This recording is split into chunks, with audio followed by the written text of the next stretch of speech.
Limuran tersenyum tipis dan mengangguk. Bagi para kultivator seperti kami yang berada di puncak tahap akhir Senyu, kultivasi kami telah mencapai titik jenuh dan kami tidak dapat berkembang lebih jauh. Tentu saja, kami selalu memikirkan cara untuk mencapai tahap Dharma. Sue Biying berpura-pura misterius dan berbisik, Dao Youli telah tiba di waktu yang tepat. Ada kesempatan besar saat ini, yang pasti akan sangat membantu Anda untuk maju ke tahap Dharma. Oh, benarkah? Limuran sedikit mengangkat sudut mulutnya, jelas tidak begitu mempercayainya. Bagaimana mungkin suatu kebetulan seperti itu bahwa ia baru saja tiba di Pulau Sunyang ketika kesempatan untuk mencapai tahap Dharma datang kepadanya? Jika ini benar, bukankah akan ada banyak kesempatan untuk mencapai tahap Dharma yang menunggu para kultivator tahap pengembara dewa? Bukankah para kultivator tahap Dharma ada di mana-mana? Sue Biying berkata, aku tahu rekan Daois Li tidak begitu percaya, tapi itu tidak masalah. Selama rekan Daois melihat ini, dia pasti akan mengerti. Sambil berbicara, Sue Biying mengeluarkan sebuah kotak kayu dari tangannya, membukanya, dan melambaikannya di depan Limuran. Limuran hanya melirik harta karun di dalam kotak, ekspresinya tiba-tiba berubah, dan pikirannya bergerak kristal yang mempesona. Dari mana rekan Daois Sue mendapatkan harta karun ini? Limuran tak kuasa menahan diri untuk bertanya. Sue Biying tidak langsung menjawab, tetapi tersenyum sambil berkata, sepertinya rekan Daois Li pasti mengenali harta karun ini. Ya, ini adalah kristal berkilau yang terkenal itu. Salah satu faktor kunci keberhasilan kita mencapai tahap fase Dharma adalah keberhasilan kita dalam memadatkan cahaya fase Dharma yang sesuai dengan metode kultivasi kita saat menembus batas. Dan kristal berkilau ini adalah salah satu dari sedikit harta karun yang dapat membantu memadatkan cahaya fase Dharma. Oleh karena itu, bagi para kultivator seperti kita di tahap fase semu, jika kita bisa mendapatkan beberapa kristal berkilau, itu akan sangat berguna untuk menembus batas tahap fase Dharma. Limuran mengangguk. Ia sudah lama mendengar pepatah ini. Sue Biying melanjutkan, kristal berkilau adalah harta karun yang disekresikan oleh serangga aneh bernama serangga berkilau. Serangga berkilau sangat sulit dibudidayakan, dan mereka bersembunyi di kegelapan sepanjang hari, langsung mati saat terkena cahaya, sehingga sulit ditemukan. Oleh karena itu, kristal berkilau sangat langka dan langka. Dan bagi mereka yang berjuang untuk fase Dharma, setidaknya dibutuhkan 3 atau 2 ons kristal berkilau untuk mendapatkan efek yang signifikan. Kristal berkilau yang terlalu sedikit tidak akan berguna. Limuran mengangguk lagi. Dia juga tahu informasi ini, dan apa yang dikatakan pihak lain itu benar. Sejujurnya, Sue Biying tiba-tiba berkata dengan suara misterius, aku tahu keberadaan serangga cahaya menyilaukan di sebuah pulau terpencil tak berpenghuni. Sayangnya, serangga cahaya menyilaukan itu selalu hidup berdampingan dengan serangga pemakan cahaya, dan di pulau itu juga terdapat banyak serangga pemakan cahaya yang kuat. Sulit bagiku untuk mendapatkan kristal cahaya menyilaukan yang cukup sendiri. Jadi, aku berencana mencari beberapa pembantu dan bekerja sama untuk membawa harta karun itu ke sana. Tapi, kalau kalian berhasil mendapatkannya, kalian harus memberiku setengahnya sebagai imbalan karena telah memberikan informasi penting ini. Aku ingin tahu apakah kalian tertarik.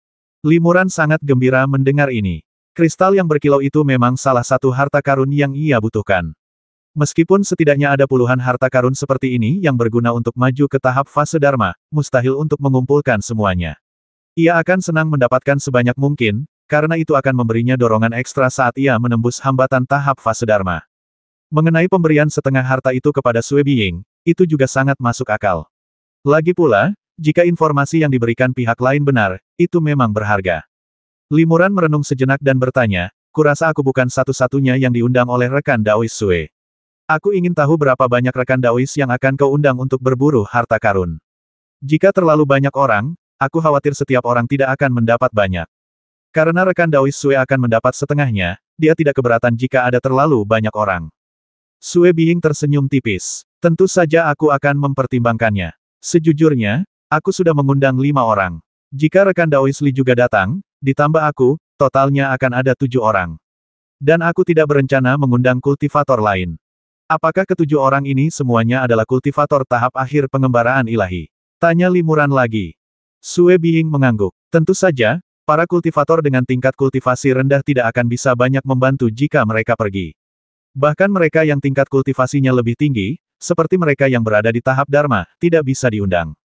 Para ahli seperti itu tidak perlu diundang untuk berpartisipasi, jadi saya hanya mengundang para kultivator dengan tingkat kultivasi yang sama yang berada di tahap akhir pengembaraan ilahi. Awalnya, Sue memiliki jaringan koneksi yang luas dan dapat dengan mudah mengundang banyak rekan Taois. Namun, akhir-akhir ini cuaca buruk, disertai badai petir yang sering terjadi. Banyak Taois bersembunyi di Pulau Nanxian, berkultivasi, dan jumlah Taois yang datang ke Pulau Sunyang telah menurun drastis. Untuk mencegah harta karun itu diambil orang lain, dan karena tugas mengambilnya mendesak, Sue tidak punya pilihan selain mengundang rekan Taois Li, yang baru saja ditemuinya, untuk pergi bersamanya. Aku juga tahu kau dan aku hanyalah orang asing. Sulit untuk tidak curiga dengan undangan yang begitu gegabah. Namun, aku berani bersumpah dengan sumpah jiwa yang paling serius untuk menjamin bahwa apa yang kukatakan tentang kristal yang mempesona itu benar. Limuran tersenyum tipis rekan Taois Sue, tidak perlu bersumpah. Rekan Taois Sue, tolong ceritakan secara rinci bagaimana Anda menemukan lokasi kristal yang mempesona itu. Ya, melihat Limuran tampak cukup tertarik, Sue Biying buru-buru menceritakan bagaimana ia menemukan kristal yang mempesona itu. Meskipun tidak menyebutkan lokasi spesifiknya, ia menggambarkan situasi di mana serangga yang mempesona itu berada dengan sangat rinci. Setelah mendengar ini, Limuran lebih dari setengah yakin. Ia juga melihat beberapa informasi tentang kebiasaan serangga-serangga yang mempesona di buku tentang pemeliharaan serangga yang ditinggalkan oleh pria Parubaya di tahap awal fase Dharma, dan informasi itu sangat sesuai dengan apa yang dikatakan pria di depannya. Akan tetapi, bahkan jika kita percaya bahwa orang ini benar-benar telah menemukan serangga yang mempesona dan kristal yang mempesona, mengingat kepribadian Limuran yang berhati-hati, umumnya mustahil baginya untuk menyetujui masalah ini. Lagi pula, pihak lain itu adalah orang asing baginya, dan datang kepadanya dengan gegabah, Limuran mau tidak mau merasa curiga, jadi dia lebih baik melewatkan kesempatan ini. Namun kali ini berbeda. Setelah ragu sejenak, Limuran mengangguk dan langsung setuju. Baiklah, aku bersedia pergi bersamamu untuk menemukan kristal yang mempesona. Bagus sekali, kata Sue Biying gembira. Sebenarnya, saya juga mengundang beberapa teman Taois yang kurang saya kenal, tetapi mereka semua menolak. Akhirnya, mereka tetap skeptis dan tidak berani ikut berburu harta karun, sehingga kehilangan kesempatan berharga ini. Jarang sekali Taois Li seberani ini. Limuran tersenyum tetapi tidak berkata apa-apa. Sebenarnya, ia ragu dalam hatinya bahwa alasan mengapa ia begitu mudah setuju adalah karena di satu sisi, ia benar-benar ingin mendapatkan kristal yang mempesona itu, dan di sisi lain, ia cukup percaya diri dengan kekuatannya sendiri. Limuran kini telah menguasai Nixian Jue hingga tingkat ke-6 Nixian. Mananya hampir 2 kali lipat dari para kultivator setingkatnya.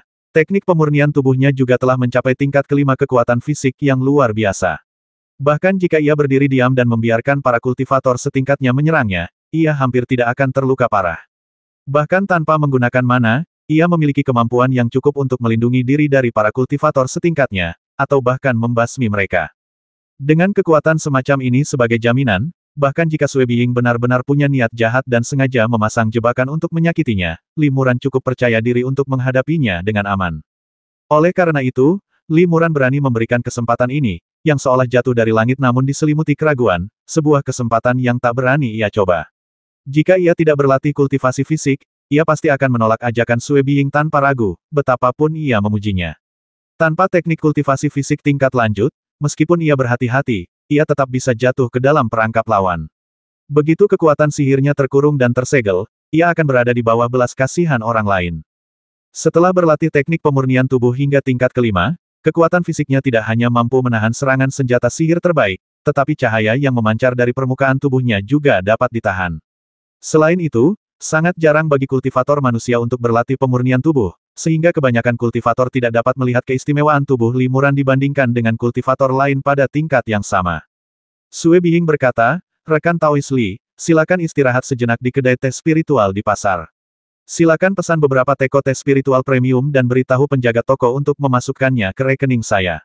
Saya akan segera memberitahu Taois lainnya. Setelah kita berkumpul, kita akan berangkat berburu harta karun sore ini.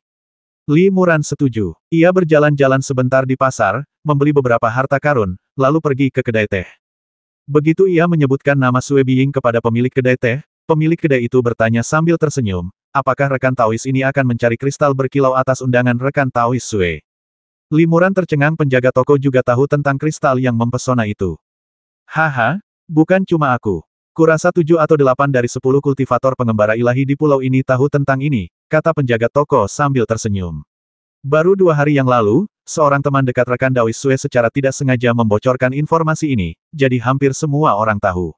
Sayang sekali rekan Taois Sue bersikeras hanya merekrut rekan Taois di tahap pengembara ilahi akhir untuk berburu harta karun. Kalau tidak, pasti banyak rekan Taois yang mau pergi. Bukankah banyak kultivator pengembara ilahi tahap akhir di pulau ini? Tanya Limuran penasaran. Penjaga toko berkata, dulu ada cukup banyak, tetapi cuaca akhir-akhir ini buruk, sehingga tidak cocok untuk berburu monster laut. Oleh karena itu, sebagian besar Taois telah kembali ke Pulau Nanxian bagaimanapun juga, lingkungan kultivasi di sana jauh lebih unggul daripada Pulau Sunyang. Hanya ada 7 atau 8 kultivator pengembara ilahi tahap akhir yang tersisa di pulau itu sekarang. 3 di antaranya adalah saudara kandung yang dekat, yang dikenal sebagai 3 sahabat musim dingin. Mereka dibujuk oleh Taois Sue untuk pergi berburu harta karun, tetapi mereka tidak yakin bisa menghadapi serangga aneh itu. Mereka berkata bahwa jika Taois Sue dapat mengumpulkan 7 kultivator pengembara ilahi tahap akhir dan bekerja sama untuk membentuk formasi, mereka akan memiliki peluang bagus untuk mengalahkan serangga aneh itu. Jadi, selama 2 hari terakhir, Taois Sue telah berusaha membujuk para kultivator pengembara ilahi tahap akhir untuk bergabung dengannya dalam perburuan harta karun, bahkan termasuk orang asing seperti Taois Sue. Namun, masing-masing memiliki kekhawatiran sendiri, dan tidak semua orang bersedia pergi. Taois Sue juga mengatakan bahwa jika dia tidak dapat menemukan cukup banyak kandidat, hari ini, dia akan pergi ke Pulau Nanxian besok. Ada banyak master senior tingkat Dharma di Pulau Nanxian, dan bahkan lebih banyak lagi kultivator pengembara ilahi tingkat akhir, jadi menemukan beberapa kandidat yang cocok itu mudah. Begitu, Lim Muran mengangguk. Pantas saja Sue Biying berinisiatif mencarinya. Ternyata dia ingin mengumpulkan 7 orang. Lim Muran tidak sopan dan memesan sepoci teh spiritual premium. Sambil menyesap teh, ia membaca beberapa lembar giok yang baru saja dibelinya dari pasar. Isi lembar giok tersebut sebagian besar berisi tentang adat istiadat dan rumor dari dunia abadi di dekatnya. Tidak lama kemudian, Sue Biying masuk ke kedai teh bersama 2 pria dan 1 wanita, dan menyapa Lim Muran dari kejauhan. Rekan Daois Sue, Anda datang begitu cepat. Lim Muran berdiri menyambutnya. Ia melirik 2 pria dan 1 wanita yang berdiri di samping Sue Biying, 3 kultivator di tahap akhir pengembaraan ilahi, dan berkata sambil tersenyum, saya yakin ketiga rekan Daois ini adalah 3 sahabat musim dingin yang terkenal. Rekan Taois, apakah Anda mengenali ketiga saudara laki-laki dan perempuan saya? Tanya salah satu pria parubaya berjanggut panjang dan berwatak elegan dengan heran. Lim Muran tersenyum dan menggelengkan kepalanya meskipun ini pertama kalinya kita bertemu, ketiga sahabat Tao itu memiliki sulaman pohon pinus, bambu, dan plum musim dingin di ujung jubah mereka. Kemungkinan besar mereka adalah 3 sahabat Tao dari 3 sahabat musim dingin yang sangat terkenal di Pulau Sunyang. Rekan Taois, penglihatanmu luar biasa. Pria parubaya itu sedikit terkejut dan tak kuasa menahan diri untuk memujinya. Lambang-lambang ini disulam di sudut-sudut pakaian yang paling tersembunyi orang biasa hampir tidak akan memperhatikan detail seperti itu. Dan kami bertiga baru saja memasuki kedai teh ini, dan rekan Taois telah mengetahui identitas kami berdasarkan detail kecil ini dalam waktu yang begitu singkat. Penglihatan tajam dan fleksibilitas berpikirmu sungguh mengagumkan. Sambil berbicara, pria parubaya itu menunjuk 2 biksu muda, seorang pria dan seorang wanita, di sampingnya dan memperkenalkan mereka. Ya, ketiga saudara saya adalah 3 sahabat musim dingin, seperti yang telah kalian dengar. Saya Zhao Song, dan ini saudara laki-laki kedua saya, Qian Zhu, dan saudara perempuan ketiga saya, Sun Mei. Bolehkah saya tahu nama kalian? Nama saya Lim Muran. Senang bertemu dengan kalian, rekan Daois Zhao, rekan Daois Qian, dan rekan Daois Sun. Lim Muran menangkupkan tinjunya dan membungkuk kepada mereka bertiga satu persatu. Ketiga sahabat musim dingin itu pun dengan sopan membalas salam mereka satu persatu. Setelah beberapa percakapan sopan, atas undangan Sue Biying, semua orang masuk ke ruangan tenang di kedai teh untuk duduk sejenak.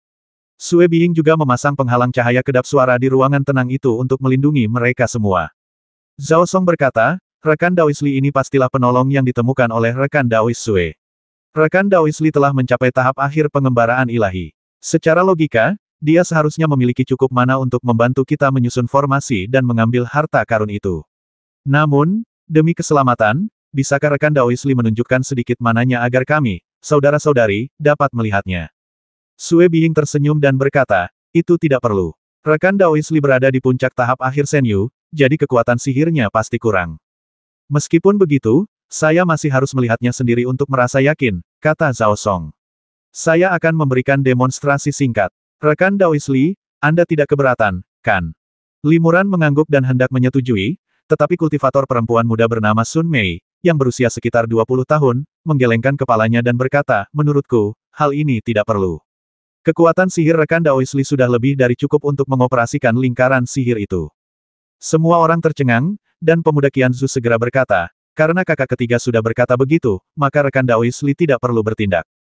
Sue Biying sangat gembira dan mengangguk berulang kali. Sue sudah pernah bilang, kekuatan gaib rekan Daois Li cukup tinggi. Sekarang rekan Daois Sun pun bilang begitu, pasti tidak ada masalah. Zhao Song tertegun sejenak, lalu berbisik kepada Sun Mei, kakak ketiga, teknik pengamatan Kimu telah mencapai tingkat yang sangat tinggi. Mungkinkah kau telah menemukan sesuatu? Benar, jawab Sun Mei melalui transmisi suara. Aura yang dipancarkannya terkonsentrasi dan bertahan lama, seolah-olah ia sengaja menahannya. Meskipun begitu, aku masih bisa melihat bahwa kekuatan magisnya mungkin bahkan lebih besar daripada saudaraku. Dia bahkan lebih hebat dari kakak. Qianzu terkejut, raut wajahnya sedikit berubah, tetapi ia segera pulih. Itu tidak mungkin. Kakak pernah minum pil Huatian, dan dantiannya 3 kali lebih lebar daripada kultivator biasa. Mananya juga 3 kali lebih kuat daripada kultivator setingkatnya. Bagaimana mungkin dia lebih hebat dari kakak?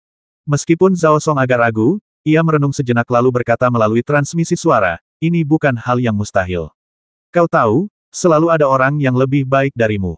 Dunia kultivasi abadi penuh dengan naga tersembunyi dan harimau berjongkok. Ada banyak sekali orang berbakat dari berbagai kalangan. Jika anak ini tidak memiliki keahlian khusus, dia mungkin tidak akan berani berburu harta karun bersama kita. Rekan Daois Sue benar-benar tidak salah orang. Haha. Dengan bantuan rekan Daois Li, peluang keberhasilan kita dalam perjalanan ini meningkat pesat, kata Zhao Song sambil tersenyum dan mengangguk.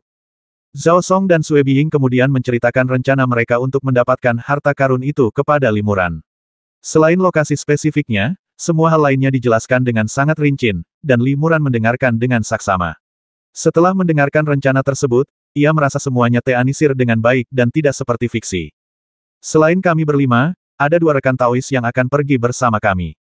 Mereka akan segera bergabung dengan kami di sini. Kurang dari secangkir teh kemudian, seorang pria dan seorang wanita, keduanya tampak berusia 50-an atau 60-an, masuk ke ruang teh dan tiba di ruangan tenang tempat Limuran dan yang lainnya berada. Sue Biying memperkenalkan mereka, keduanya adalah pasangan Zhou, dan mereka juga sering berkunjung ke Pulau Sunyang. Ketika kami masih murid di tingkat Qi dan Meridian, pasangan Zhou telah maju ke tingkat Senyu, menjadikan mereka separuh dari para pendahulu kami. Pasangan Zhou dan 3 sahabat musim dingin seharusnya saling kenal, tetapi mereka tidak terlalu akrab. Mereka bertukar beberapa kata sopan. Sue Biying kemudian memperkenalkan Limuran kepada mereka, dan mereka saling membungkuk. Zhao Song berkata, ada rumor bahwa rekan Daois Zhou dan istrinya telah berlatih retret dalam beberapa tahun terakhir. Rekan Daois Sue begitu sakti sehingga ia meminta kalian berdua untuk bertindak.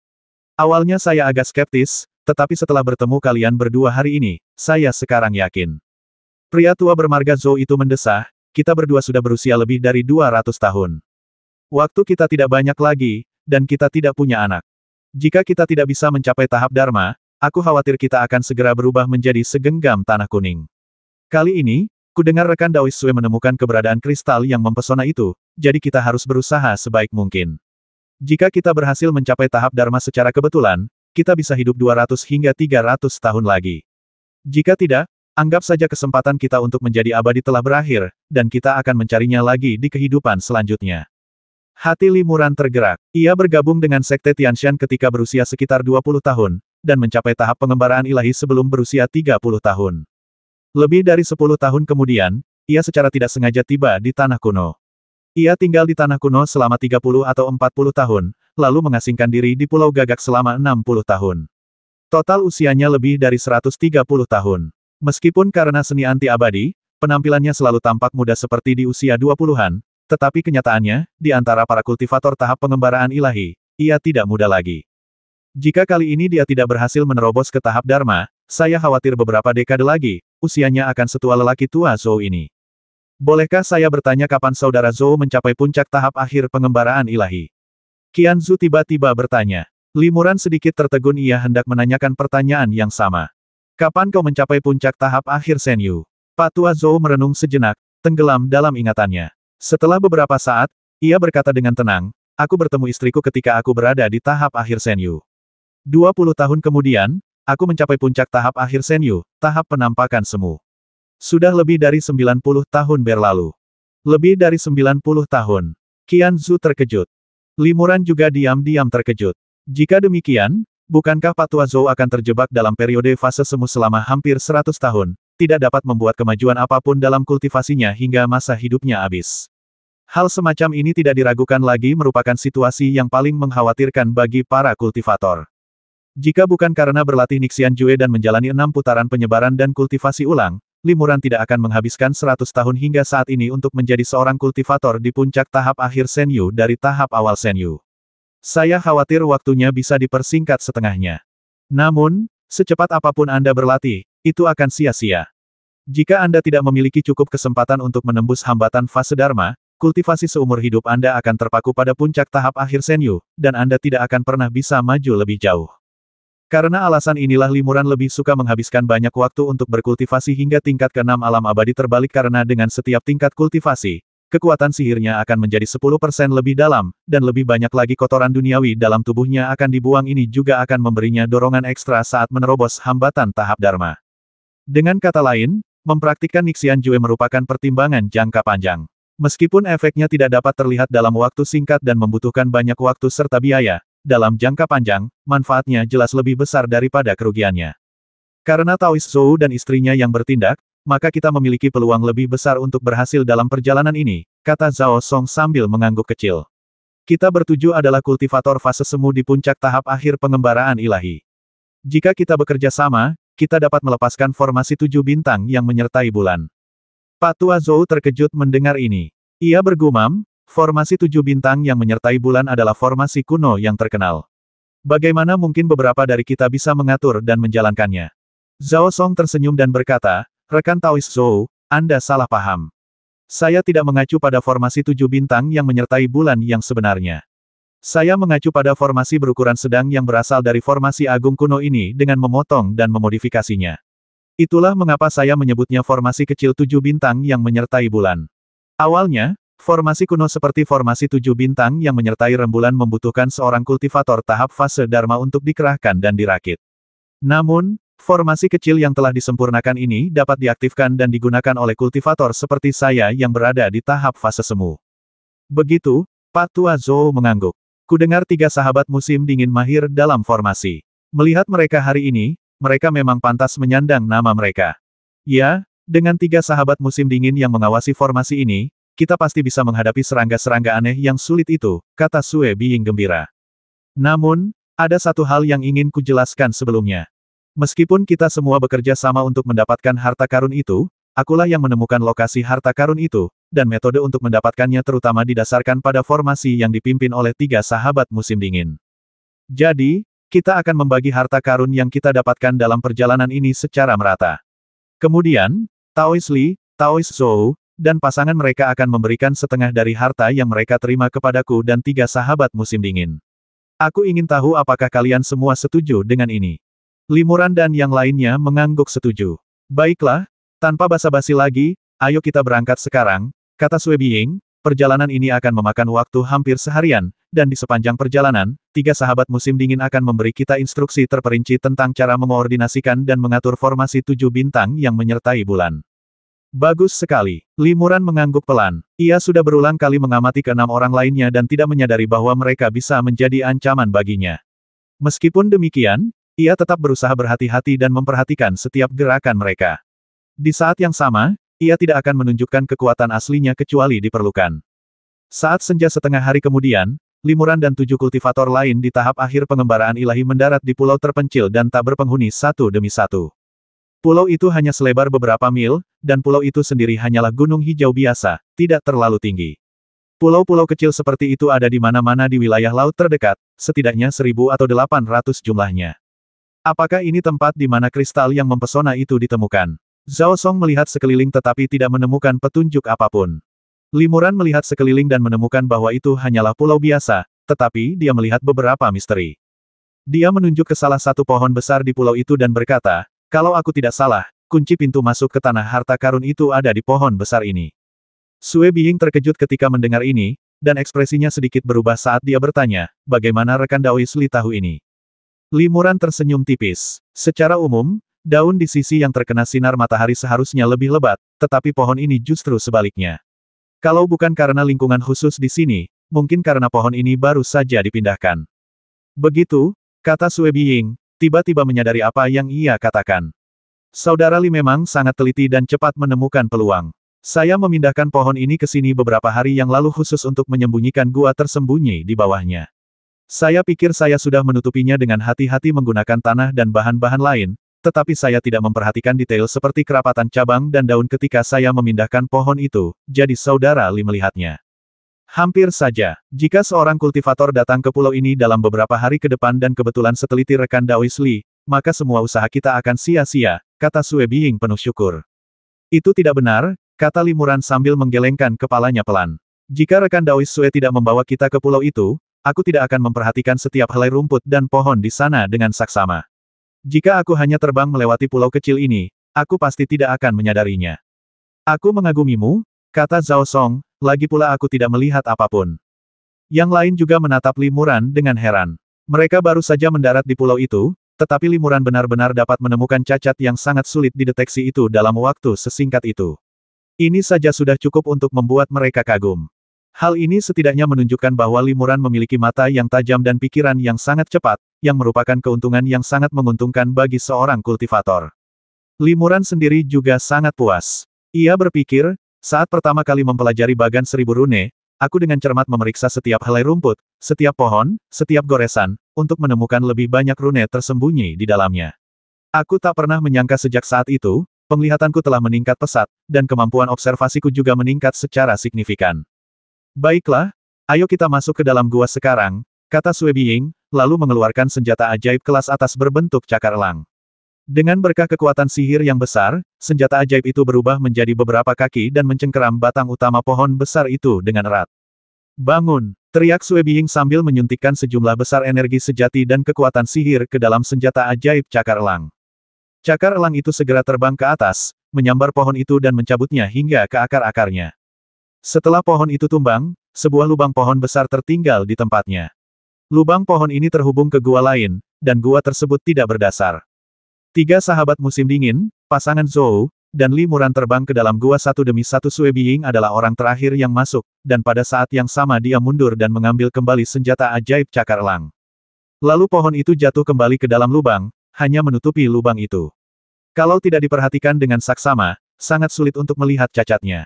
Silakan. Sue Biying mengeluarkan mutiara malam seukuran kepalan tangan dari tangannya, lalu memimpin jalan, menuntun Li Muran dan yang lainnya menjelajahi kedalaman gua. Orang-orang ini secara sengaja atau tidak sengaja menjaga jarak tertentu satu sama lain, sekitar puluhan kaki, agar mereka tidak kehilangan satu sama lain, juga agar mereka tidak dapat menanggapi keadaan darurat karena terlalu dekat. Gua itu makin dalam dan dindingnya basah, mungkin karena kami sudah berada di bawah permukaan laut. Li Muran terus melihat sekeliling, dan tiba-tiba sebuah ide muncul di benaknya. Lihatlah lumut dan benda-benda lain di dalam gua ini. Jelas sekali ini sangat tua dan bukan bangunan sementara. Ini membuktikan bahwa apa yang dikatakan rekan Daois Sue semakin kredibel. Jika gua itu dibangun sementara, maka Sue Biying membawa mereka ke sini karena alasan lain. Setelah berjalan beberapa saat, jejak aktivitas manusia di dalam gua semakin jelas. Dinding batu di sekitar gua semakin halus, bahkan terdapat alur-alur di antaranya, yang tampaknya digunakan untuk menyimpan harta karun bercahaya seperti mutiara malam. Hal yang jelas seperti itu tidak hanya ditemukan oleh Li Muran, tetapi juga beberapa kultivator lainnya. Mungkinkah gua ini dibuka oleh seorang kultivator bertahun-tahun yang lalu? Tanya Zhao Song. Kemungkinan besar, kata Sue Biying, sejujurnya, di ujung gua ini ada gua yang terbengkalai hanya saja sekarang dihuni oleh serangga-serangga aneh. Benar, semua orang tiba-tiba menyadarinya dan terus berjalan ke dalam gua. Patua Zhou tiba-tiba berkata, konon, dahulu kala, meskipun serangga cahaya menyilaukan itu langka, mereka tidak punah seperti sekarang. Di dunia kultivasi abadi, jejak-jejak serangga cahaya menyilaukan masih bisa ditemukan. Bahkan, banyak pembudidaya serangga yang berspesialisasi dalam mempelajari cara membudidayakan serangga cahaya menyilaukan. Ini adalah gua kuno yang terbengkalai, dan jejak serangga cahaya menyilaukan telah ditemukan. Mungkinkah pemilik gua ini dulunya seorang pembudidaya serangga yang membudidayakan serangga cahaya menyilaukan? Setelah pembudidaya serangga itu meninggal, serangga-serangga aneh itu tetap berada di gua ini dan terus bertahan hingga hari ini. Kemungkinan besar, kata Sue Biying, begitu kita berhasil menaklukkan serangga-serangga aneh itu dan kemudian menyelidiki gua itu dengan saksama, kita mungkin akan tahu jawabannya. Tak lama kemudian, rombongan 7 orang itu tiba di sebuah gua batu yang relatif luas. Ujung gua yang lain terhalang oleh bebatuan yang tak terhitung jumlahnya, dan jejak bebatuan ini tampak sangat baru, kemungkinan besar berasal dari beberapa hari terakhir. Di balik tumpukan batu ini, terdapat banyak sekali serangga aneh. Sue Biying berkata, beberapa hari yang lalu, saya tidak sengaja menemukan gua ini dan masuk jauh ke dalamnya untuk menemukan beberapa kristal yang berkilauan. Namun, hal ini justru menarik perhatian serangga-serangga aneh tersebut. Saya diserang oleh serangga-serangga itu dan tidak mampu melawan sendirian. Saya terpaksa mundur ke sini dan merapal mantra untuk menyegel gua ini. Zhao Song berkata, kalau begitu, kita harus menyiapkan formasi 7 bintang yang menyertai bulan di sini terlebih dahulu, lalu membersihkan bebatuan dan memancing serangga-serangga aneh itu ke dalam formasi. Semua orang mengangguk setuju. Zhao Song mengeluarkan sejumlah besar bendera dan plakat formasi dari tangannya, lalu mulai menyusun formasi bersama Qian Zhu dan Sun Mei. Meskipun Limuran tidak tahu banyak tentang formasi, ia tahu apakah formasi ini penuh bahaya. Ia memperhatikan ketiga teman Sui Han yang sedang menyusun formasi tanpa berkedip. Ia juga akan berpartisipasi dalam pengaktifan formasi nanti, dan ia tidak ingin ada rahasia lain dalam formasi ini. Pak Tua Zhou tampaknya juga mahir dalam formasi. Ia tersenyum sambil memperhatikan tiga sahabat musim dingin menyusun formasi, sesekali mengangguk setuju.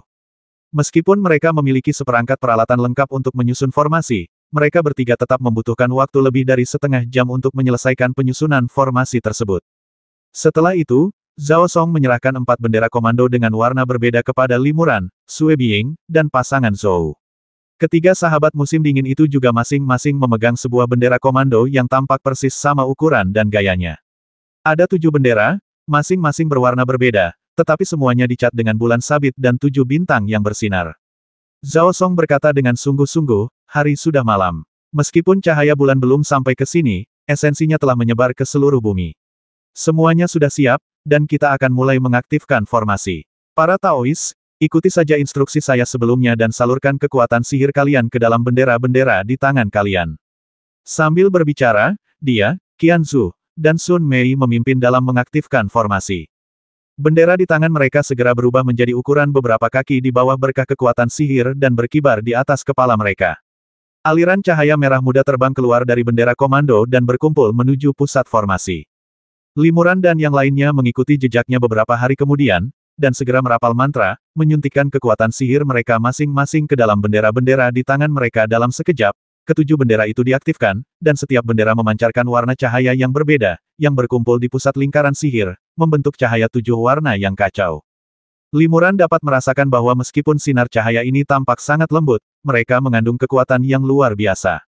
Jika seorang kultivator biasa di tahap pengembaraan ilahi terperangkap dalam sinar cahaya ini, ia mungkin akan langsung menjadi abu. Itu baru permulaan pengaktifan formasi, namun tenaga yang terkandung dalam ketujuh bendera komando itu belum terkoordinasi dan terpadu, dan tenaga formasi itu belum terwujud.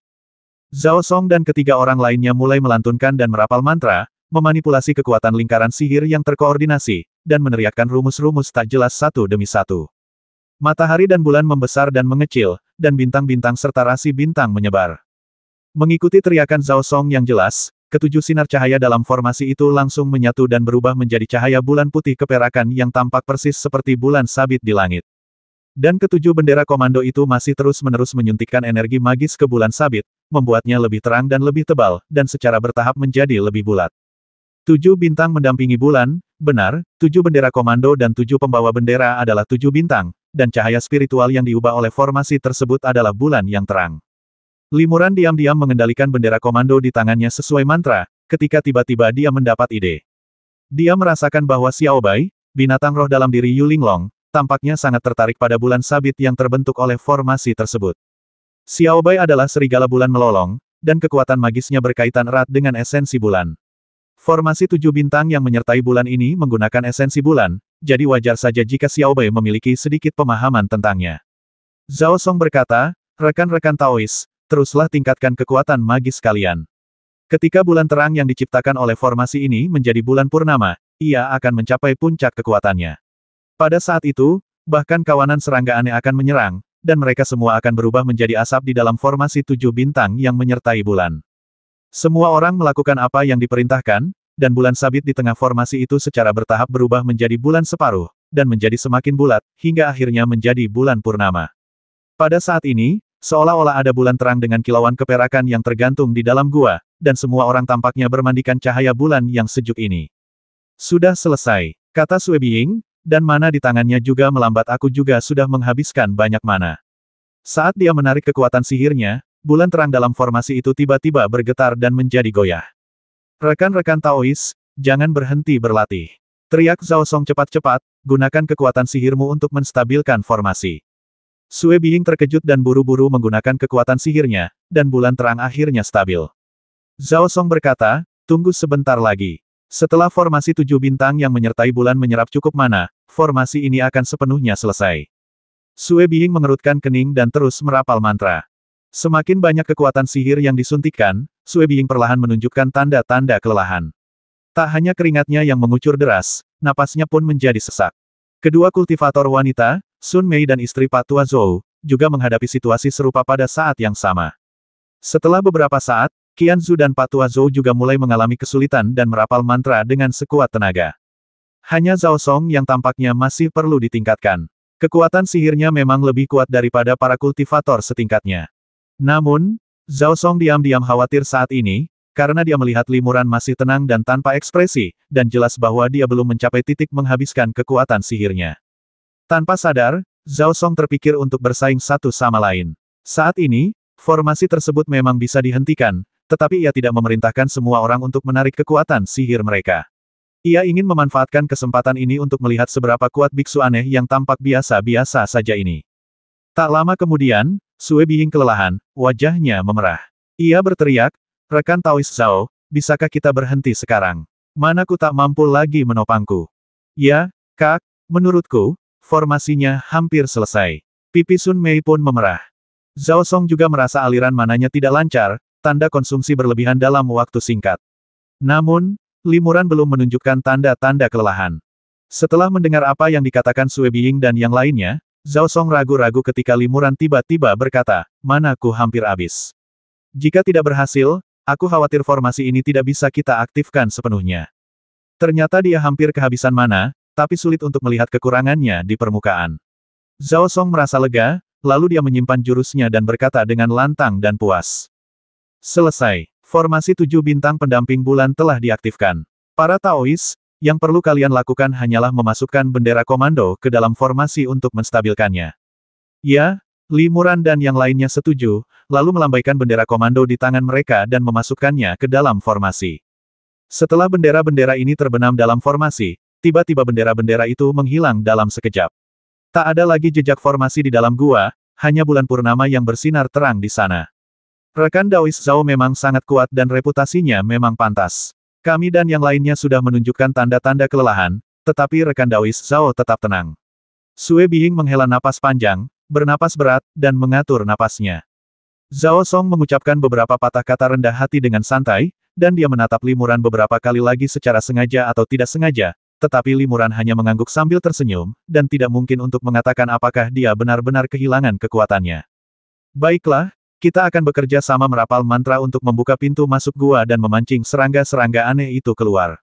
Setelah menyesuaikan diri sejenak, Sue Biying berkata. Tepat saat semua orang hendak bergerak, Pak Tua Zhou tersenyum dan berkata, baru saja, kalian semua menghabiskan banyak mana untuk mengaktifkan formasi. Kali ini, biarkan makhluk mekanikku yang beraksi untuk menghemat mana. Terima kasih banyak, Saudara Zhou, Sue Biying dan yang lainnya setuju. Sun Mei, salah satu dari 3 sahabat musim dingin, berkata, saya dengar Taois Zhou dan istrinya ahli dalam seni peralatan mekanik, dan binatang mekanik mereka sangat indah dan langka. Hari ini adalah kesempatan yang baik untuk memperluas wawasan saya. Rekan Taois Sun, kau terlalu baik. Pak Tua Zhou tertawa dan mengeluarkan 7 atau 8 harimau putih sepanjang 3 meter dengan mata yang menggantung dari lengan bajunya. Harimau putih ini jelas terbuat dari kayu spiritual, emas, batu giok, dan bahan-bahan lainnya, tetapi masing-masing penuh semangat, tampak hidup, dan pengerjaannya sangat halus. Pak Tua Zhou menjentikkan 10 jarinya, dan 7 atau 8 lampu hijau menyala, menerjang makhluk-makhluk mekanik berwarna putih itu satu demi satu. Makhluk-makhluk mekanik itu segera membuka mulut mereka dan menyemburkan pilar-pilar cahaya setebal sekitar 30 cm, menyinari bebatuan. Dengan gemuruh yang menggelegar, puing-puing itu pecah berkeping-keping dalam kolom cahaya, berubah menjadi pecahan-pecahan tak terhitung yang berterbangan kemana-mana. Dalam sekejap, dinding batu tebal yang terbentuk oleh puing-puing itu terhempas sebagian kecil. Namun, cahaya spiritual makhluk mekanik macan putih itu juga meredup secara signifikan. Pak Tua Zhou menghampiri binatang-binatang mekanik berwarna harimau putih itu dan menepuk-nepuknya pelan. Lubang-lubang muncul di dahi mereka. Pak Tua Zhou mengeluarkan potongan-potongan batu roh tingkat menengah dan memasukkannya ke dalam lubang-lubang tersebut. Kemudian, binatang-binatang mekanik itu mulai bersinar kembali.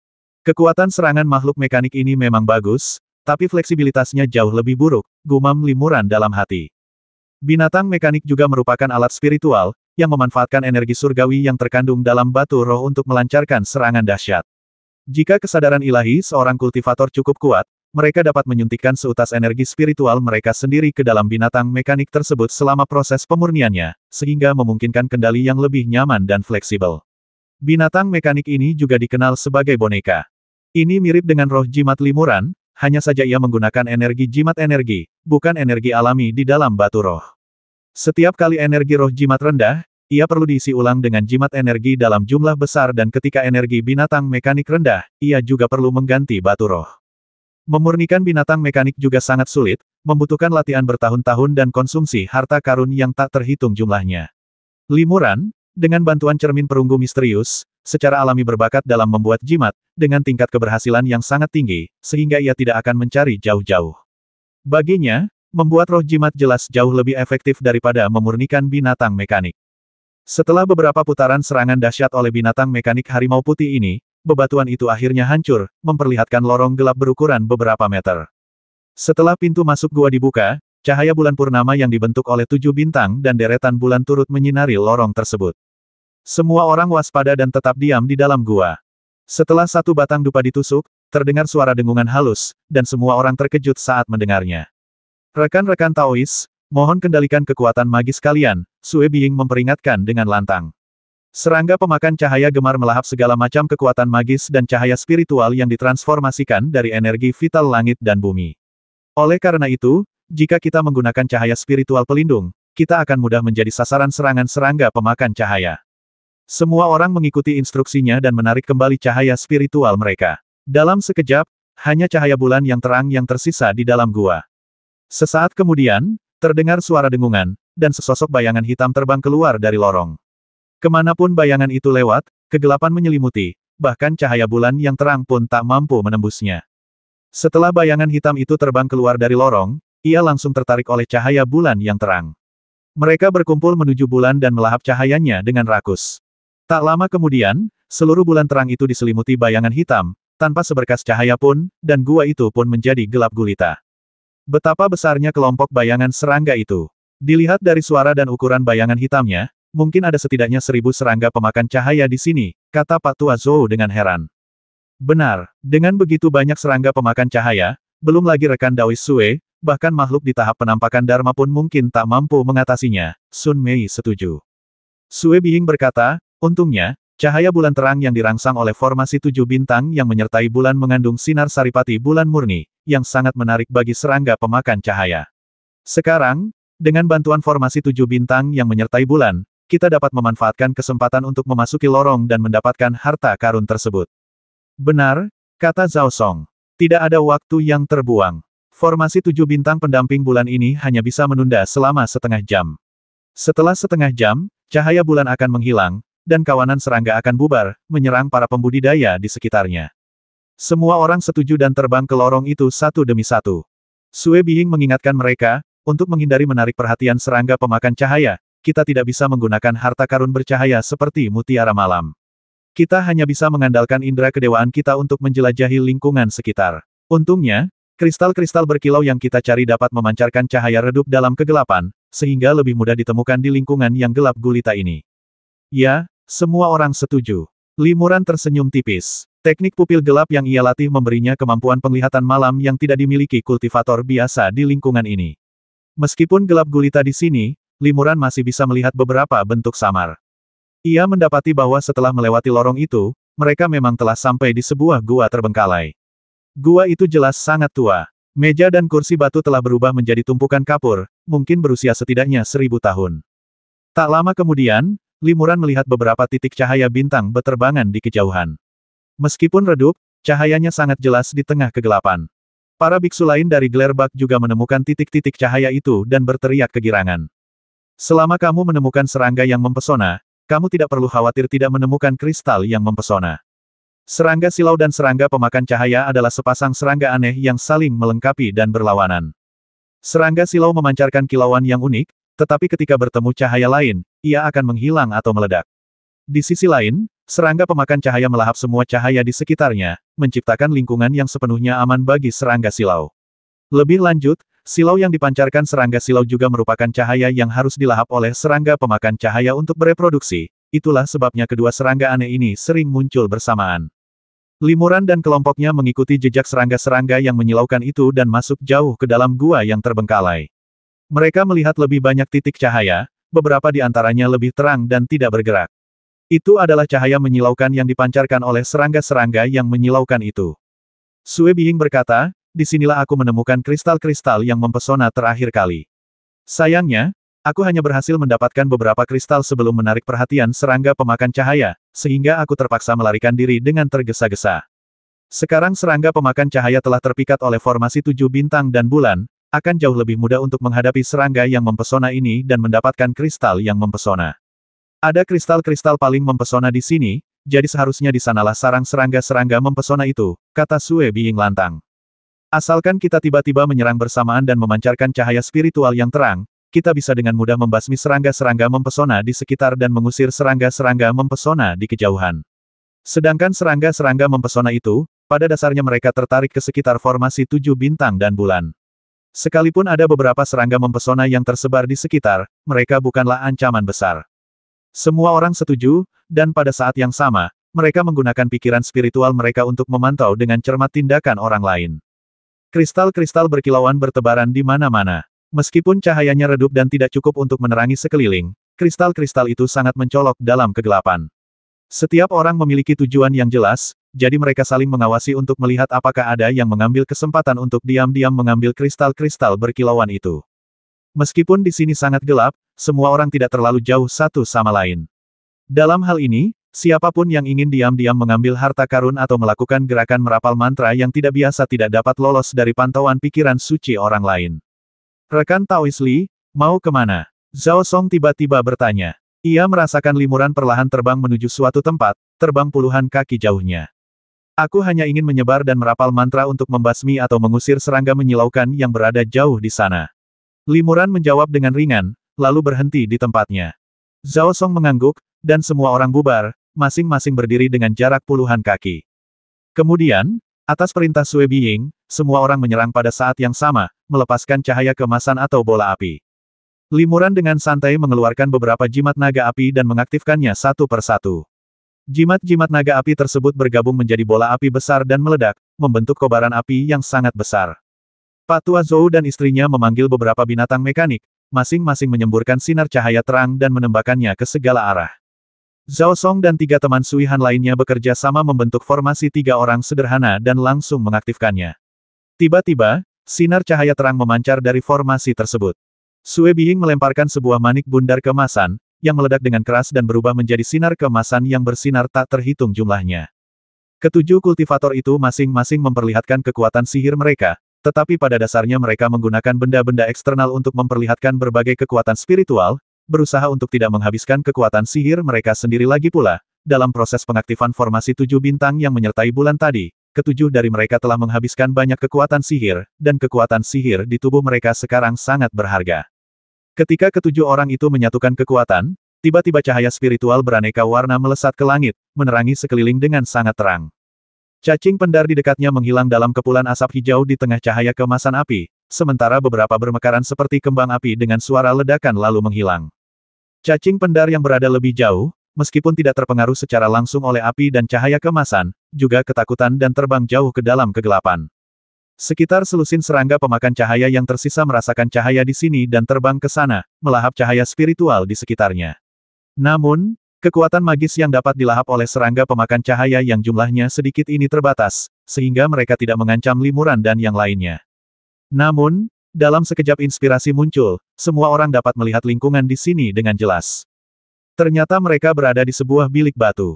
Selain kristal-kristal yang berkilauan, ada juga sebuah kerangka di sekitar mereka. Di sekitar kerangka itu, terdapat banyak botol dan toples berisi harta karun yang tertinggal. Botol-botol dan toples-toples itu jelas merupakan pot untuk membudidayakan serangga beracun, tetapi usianya sudah sangat tua sehingga sulit dikatakan apakah masih dapat digunakan. Selain cawan gu, terdapat juga beberapa token, slip giok, alat sihir, batu roh, dan harta karun lainnya. Di antaranya adalah pedang merah kecil. Di bawah pantulan cahaya spiritual, badan pedang memancarkan lapisan cahaya halo yang mengalir, yang merupakan cahaya harta karun legendaris. Semua orang memperhatikan ini dan tidak dapat menahan diri untuk tidak melihat ke sini. Ketika semua orang melihat senjata ajaib itu, mereka tentu merasakan sesuatu di hati mereka, tetapi pada saat yang sama mereka juga menemukan bahwa, mungkin secara kebetulan, Limuran kebetulan berada di dekat kerangka dan harta karun itu, seolah-olah dia sudah tahu bahwa ada harta karun di sini. Zhao Song melihat kesempatan itu dengan sangat cepat dan segera membuka tangannya untuk meraih, dan segera melepaskan cahaya merah yang menggelinding ke arah harta karun di samping sisa-sisa itu.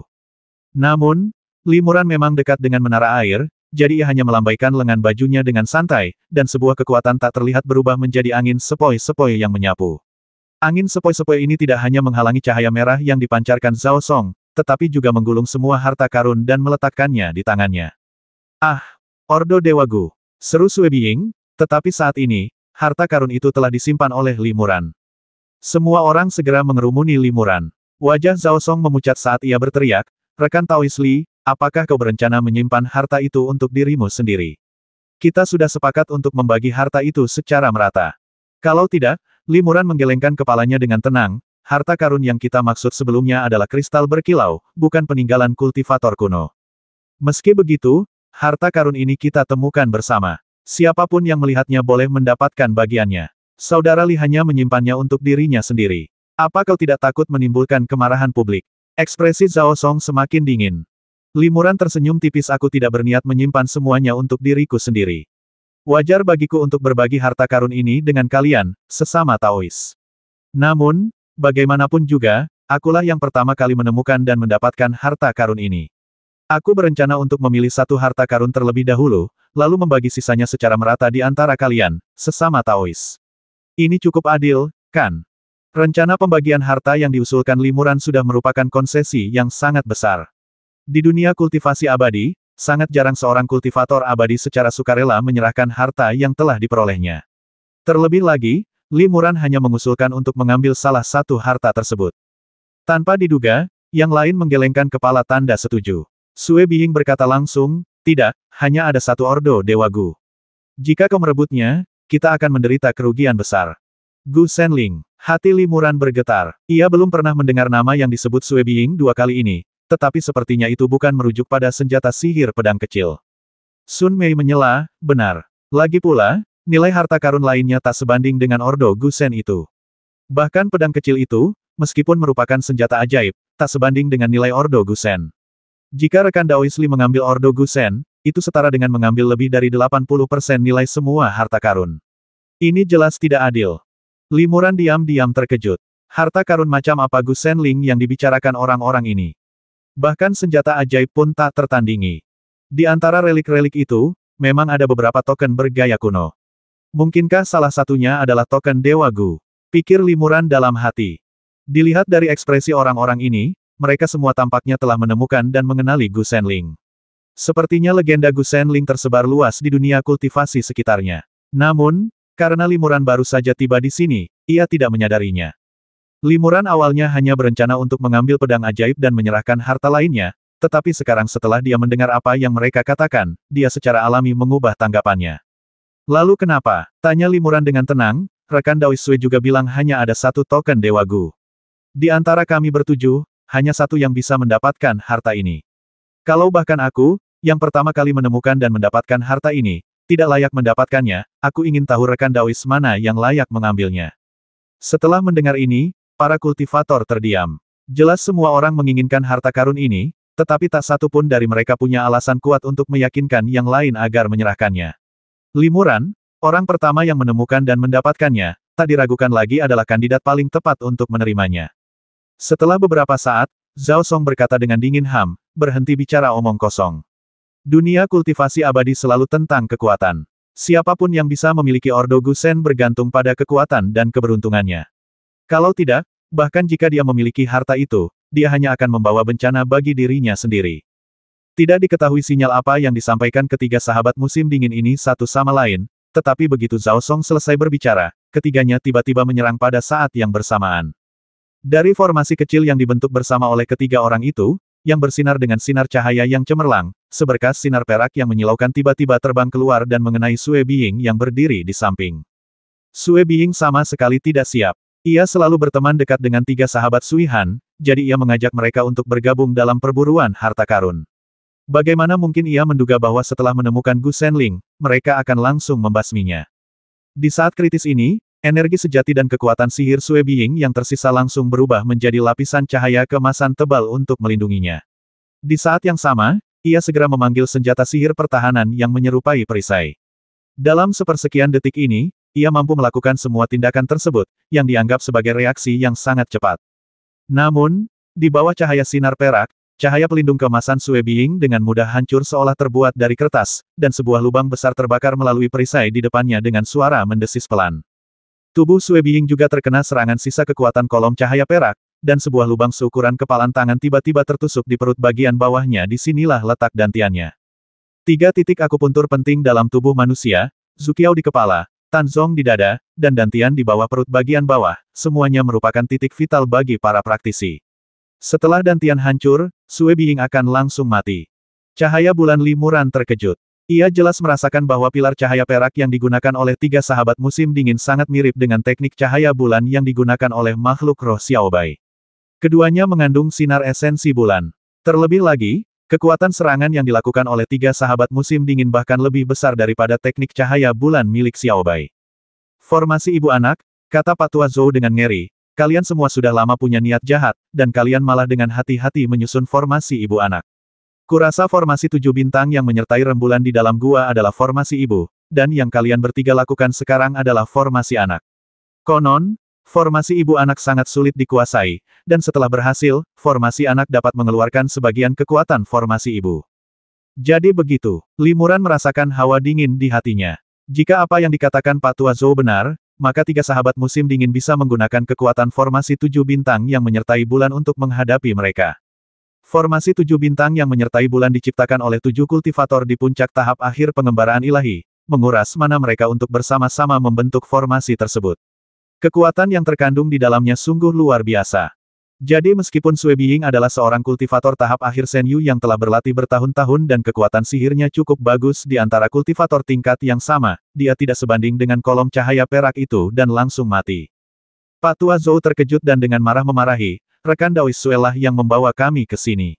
Lagi pula, rekan Daois Sue dan kalian, tiga sahabat musim dingin, selalu memiliki persahabatan yang erat. Beraninya kalian melakukan hal sekejam itu kepada kami. Zhao Song mencibir persahabatan kecil ini tidak ada apa-apanya di depan Ordo Dewa Gu. Jika kami tidak menemukan Ordo Dewa Gu, dan hanya beberapa kristal yang berkilau, kami tidak akan bertindak. Lagi pula, banyak kultivator di Pulau Sunyang tahu bahwa kami pergi berburu harta karun bersama Sue Biying. Membasminya akan merusak reputasi kami. Tapi sekarang setelah kami menemukan Ordo Dewa Gu, selama kami bisa mendapatkannya, reputasi kecil ini tidak berarti apa-apa.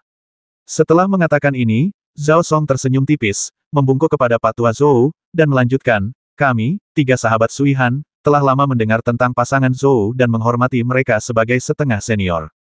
Kami tidak bermaksud mempermalukan kalian berdua hari ini. Selama kalian berdua bersedia meninggalkan Ordo Dewa Gu dan bersumpah untuk tutup mulut tentang apa yang terjadi hari ini, kami bertiga akan mengizinkan kalian pergi sendiri, dan kami juga mengizinkan kalian membawa beberapa kristal mempesona.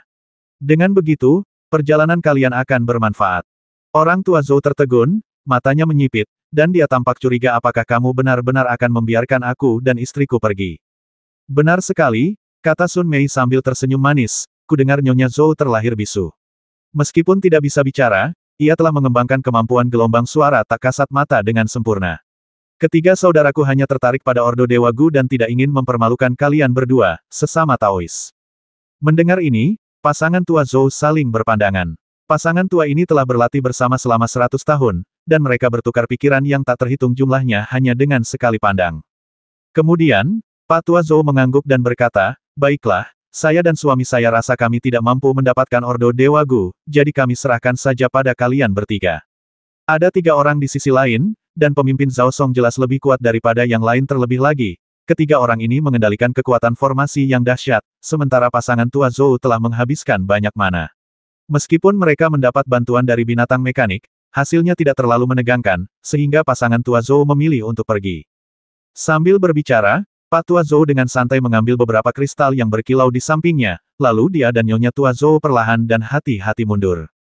Limuran menggelengkan kepalanya pelan dan berkata dengan dingin, kalian berdua Taois benar-benar berpikir tiga sahabat musim dingin akan membiarkan kalian pergi. Tidak bijaksana bagi kalian untuk pergi seperti ini. Pak Tua Zhou mengepalkan tinjunya dan membungkuk kepada Limuran dari kejauhan, sambil berkata, saya mohon maaf, rekan Daois Li.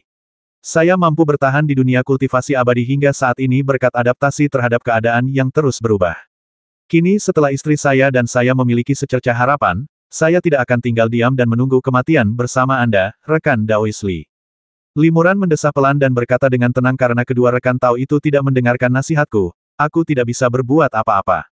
Pasangan Tua Zhou berjalan semakin jauh. Tiga sahabat musim dingin hanya memperhatikan kepergian mereka sambil tersenyum, dan tidak berusaha menghentikan mereka sampai mereka benar-benar menghilang dalam kegelapan. Zhao Song mendengus dingin, matanya berkilat tegas saat berkata kepada Limuran, rekan Taois Li, jika kau tahu apa yang terbaik untukmu, serahkan saja Ordo Dewa Gu dan harta karun lainnya. Kami masih bisa mengampuni nyawamu dan membiarkanmu pergi dengan selamat seperti rekan Taois Zhou dan istrinya. Jika tidak, nasibmu akan sama persis dengan Sue Biying. Limuran menggelengkan kepala dan mendesah, kau pikir aku akan percaya? Karena ini harta karun yang sangat berharga, aku khawatir bahkan mereka yang berada di fase Dharma pun akan iri dan memperebutkannya. Bagaimana mungkin ketiga rekan Taois itu membocorkan berita ini? Bagi ketiga rekan Taois itu, merebut harta karun itu memang penting, tetapi membasmi dan membungkam mereka sama pentingnya. Meskipun aku tidak tahu mengapa kalian bertiga membiarkan rekan Taois Zhou dan istrinya pergi, kemungkinan besar ada rencana lain untuk memastikan mereka tidak bisa pergi dari sini hidup-hidup. Zhao Song sedikit terkejut ketika mendengar ini, dan bergumam hei, Li Daoyou orang yang cerdas, dia benar-benar bisa menebak ini. Sejujurnya, kami membentuk formasi ibu anak. Pak Tua Zhou memiliki sedikit pengetahuan tentang formasi, dan ia hanya tahu bahwa formasi anak dapat memobilisasi sebagian kekuatan formasi ibu. Ia tidak menyangka bahwa formasi anak di tangan kami tidak hanya dapat memobilisasi kekuatan formasi ibu, tetapi bahkan dapat mengendalikan formasi ibu dari jarak jauh. Untuk meninggalkan tempat ini, formasi 7 bintang yang menyertai rembulan adalah tempat yang harus kami lewati. Begitulah adanya. Hati Limuran tergerak. Sudah terlambat untuk mengatakannya sekarang. Zhao Song tersenyum tipis, lalu tiba-tiba merapal mantra, yang memantul ke formasi kecil di depannya. Sesaat kemudian, tiba-tiba terdengar ledakan suara teredam dari kejauhan, yang tampaknya merupakan suara perkelahian besar, bercampur dengan beberapa jeritan wanita yang sangat melengking, yang menakutkan. Mendengar suara ini, Limuran mengerutkan kening. Jika tebakannya benar, pasangan Tua Zhou telah menjadi korban rencana jahat tiga sahabat musim dingin. Haha, kata Sun Mei sambil tersenyum, kakak, rencanamu bagus. Seperti dugaanku, semuanya terkendali. Pertama, basmi Sue Biying, yang paling lemah, lalu basmi Zhou, pasangan tua pengecut itu. Dengan begitu, semua harta karun akan menjadi milik ketiga saudaraku. Rekan Taois Sun, masih terlalu dini bagimu untuk tertawa. Aku belum setuju untuk menyerahkan harta karun itu, kata Limuran tiba-tiba. Sekarang, bahkan jika kau ingin menyerahkan harta karun itu sebagai imbalan atas keselamatan nyawamu, itu mustahil.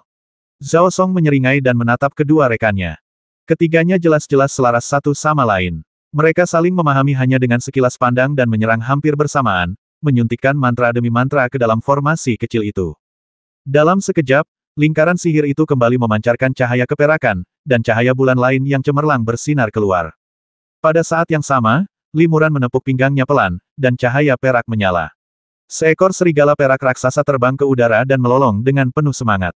Itu adalah binatang roh Limuran, Xiaobai, serigala bulan melolong, yang kini telah mencapai tingkat kultivasi kelima. Kekuatan hisap tak terlihat keluar dari mulut Xiaobai, menggulung cahaya bulan yang mengenai Limuran, lalu menelan seluruh cahaya bulan dalam sekali teguk. Zhao Song dan tiga lainnya tercengang. Kekuatan cahaya bulan begitu kuat, dan makhluk roh ini benar-benar menelannya. Ia hanya mencari kematian. Ia yakin bahwa dalam sekejap, cahaya bulan akan menembus tubuhnya dan menghancurkannya sepenuhnya. Siapa sangka setelah Xiaobai menelan cahaya bulan, ia menghilang tanpa jejak, dan tidak ada kabar selanjutnya. Zhao Song dan dua orang lainnya menunggu sejenak sebelum menyadari bahwa serangan ini cukup untuk membasmi Sue Biying dengan serangan cahaya bulan, tetapi Xiaobai dengan mudah mengatasinya. Mereka bertiga tak kuasa menahan diri untuk tidak terkejut. Zhao Song bereaksi paling cepat. Ia buru-buru berteriak, sekalipun serigala ibel ini eksentrik dan kuat, jumlah cahaya bulan yang bisa diserapnya pasti terbatas. Selama kita terus mengerahkan kekuatan 7 bintang yang menyertai formasi bulan, kita pasti bisa membasminya. Kata-kata Zhao Song memang benar. Meskipun Xiao Bai juga seorang serigala bulan melolong yang mahir dalam sihir cahaya bulan, kultivasinya terbatas. Jumlah total cahaya bulan yang bisa diserap dan dimanfaatkannya dalam waktu singkat pun terbatas. Ia sama sekali tidak bisa melawan arai bulan 7 bintang. Namun, Li Muran tidak memberi Zhao Song dan 2 orang lainnya kesempatan untuk terus mengerahkan kekuatan arai tersebut. Saat Qianzu masih syok, Li Muran telah berubah menjadi bayangan hitam dan melintas di depannya. Meskipun mana Li Muran telah menghabiskan banyak energi, ia tidak menggunakannya terlalu banyak. Ia hanya mengayunkan tongkat Kanglong emas, mengandalkan kekuatan luar biasa yang dihasilkan oleh teknik latihan tubuh, dan menyapu tongkat Kanglong itu dengan sekuat tenaga. Tiba-tiba, suara angin yang berhembus terdengar memekakkan telinga bagaikan guntur, dan tekanan tak terlihat dihasilkan oleh angin dari tongkat itu, membuat Qianzu hampir mustahil untuk bergerak. Wajah Qianzu tiba-tiba berubah. Ia mengerahkan seluruh energi sejatinya dan akhirnya mengangkat perisai hitam untuk menghadangnya. Di saat yang sama, Zhao Song dan Sun Mei juga segera membantu. Cahaya bulan yang bersinar terang melesat keluar dari formasi, melindungi Qianzu di depannya dan mengenai Li Muran. Li Muran sama sekali mengabaikan cahaya bulan dan langsung menyerbu ke dalamnya, lalu memanfaatkan situasi dan menghancurkan perisai di depan Qianzu dengan tongkat Kanglong miliknya. Dengan tubuh Li Muran yang kuat, dan dengan perlindungan gelang giok suci dan jubah giok emas, dia dapat langsung menahan sinar bulan ini. Ledakan. Dengan suara teredam, perisai itu dihancurkan berkeping-keping oleh tongkat Kanglong tanpa ketegangan apapun, dan angin dari tongkat itu menyapu tubuh Qianzu. Kala itu, Li Muran yang sudah berada di tingkat keempat jurus pemurnian tubuh, tidak berani menahan kekuatan penuh tongkat Kanglong kini, bagaimana mungkin Qianzu yang belum pernah berlatih jurus pemurnian tubuh, mampu menahannya. Tubuh Qianzu meledak di bawah hantaman kekuatan dahsyat dan berubah menjadi kabut berdarah. Tak ada mayat yang tersisa, hanya tas penyimpanannya yang mengambang diam-diam di dekatnya. Sun Mei merasa ngeri dan tidak dapat menahan diri untuk berteriak, penuh dengan rasa ngeri dan takut. Yang lebih menakutkannya adalah ketika Li Muran mencabut tongkat Kanglongnya lalu melesat pergi, dan sasaran berikutnya adalah Sun Mei. Dari segi kekuatan, Sun Mei sedikit lebih lemah daripada Qianzu. Bagaimana mungkin ia bisa menangkis serangan tongkat Kanglong? Dalam sekejap, disertai jeritan melengking, salah satu dari 3 sahabat musim dingin tewas. Zhao Song menyaksikan tanpa daya saat kedua rekannya langsung dilenyapkan tanpa perlawanan, tanpa meninggalkan jejak tubuh mereka. Wajahnya pucat pasi, dan ia terus bergumam dalam hati, mampu melancarkan serangan mengerikan seperti itu tanpa menggunakan kekuatan sihir apapun, apakah orang ini manusia atau iblis? Melihat Li Muran telah membasmi Qianzu dan Sun Mei dan hendak mengejarnya, Zhao Song tahu bahwa dia bukan tandingannya dan mengambil keputusan. Bahkan jika aku mati, aku akan menyeretmu turun bersamaku.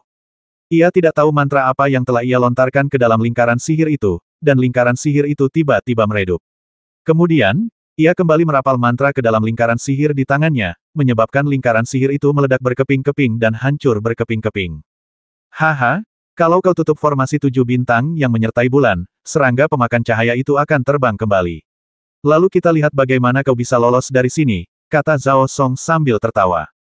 Li Muran sedikit mengernyit, tetapi tanpa ragu-ragu, ia mengayunkan tongkat Kanglong di tangannya.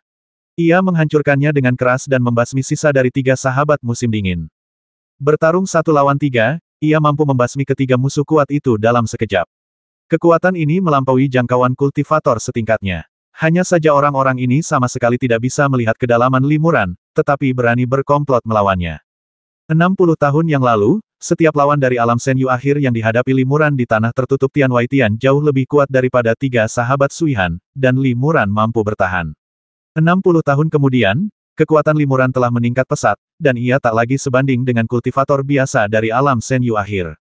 Apa asal-usul Gu Senling ini yang membuat orang-orang ini begitu menghargainya? Li Muran mengeluarkan sebuah token hitam pekat dari tangannya dan bergumam dalam hati. Di antara harta yang diperoleh Li Muran dari sisa-sisa biksu kuno, selain senjata sihir pedang kecil, ada juga beberapa token, slip giok, batu roh, dan harta lainnya. Di antara beberapa token, hanya token ini yang merupakan token giok hitam pekat dengan lukisan cangkir Gu berbentuk pot kecil di atasnya. Jika tebakan Li Muran benar, kemungkinan besar ini adalah Ordo Dewa Gu yang disebutkan oleh 3 sahabat Sui Han dan yang lainnya. Token lainnya adalah token terlarang biasa, tetapi rune yang terukir pada token Gusen ini sangat dalam dan rumit sehingga bahkan Li Muran pun terkesima. Ini mungkin rune tingkat ketiga atau lebih tinggi. Li Muran menunjukkan kekagumannya, menggelengkan kepala, dan menyimpan Ordo Dewa Gu. Jika rune diibaratkan sebagai sebuah dunia, dunia ini dapat digambarkan sebagai dunia yang tak terbatas. Rune yang paling sederhana bersifat independen dan ditulis secara individual, juga dikenal sebagai rune tingkat pertama. Meskipun Limuran telah menguasai banyak rune kuno, rune yang dapat ia akses hampir semuanya berada dalam lingkup rune tingkat pertama. Rune ganda adalah rune tingkat tinggi yang dibentuk oleh penggabungan dua rune tingkat tunggal yang berbeda. Kompleksitasnya menjadi 2 kali lipat, dan jenis serta variasinya meningkat ribuan kali lipat. Lebih jauh lagi, ada 3 rune, 4 rune, dan ini adalah rune rumit yang tidak berani dibayangkan oleh Limuran. Bahkan Limuran, yang terutama membuat rune, hanya melihat puncak gunung es dari dunia rune. Aku ingin tahu biksu agung mana yang meninggalkan token ini. Rune yang terkandung di dalamnya begitu mendalam sehingga batasannya pun pasti luar biasa, pikir Limuran dalam hati. Meskipun ia belum tahu tujuan Ordo Gusen untuk saat ini, ia tidak khawatir. Lagi pula, selain dirinya, 3 sahabat musim dingin dan tetua Zhou tampaknya mengenali Ordo Gusen.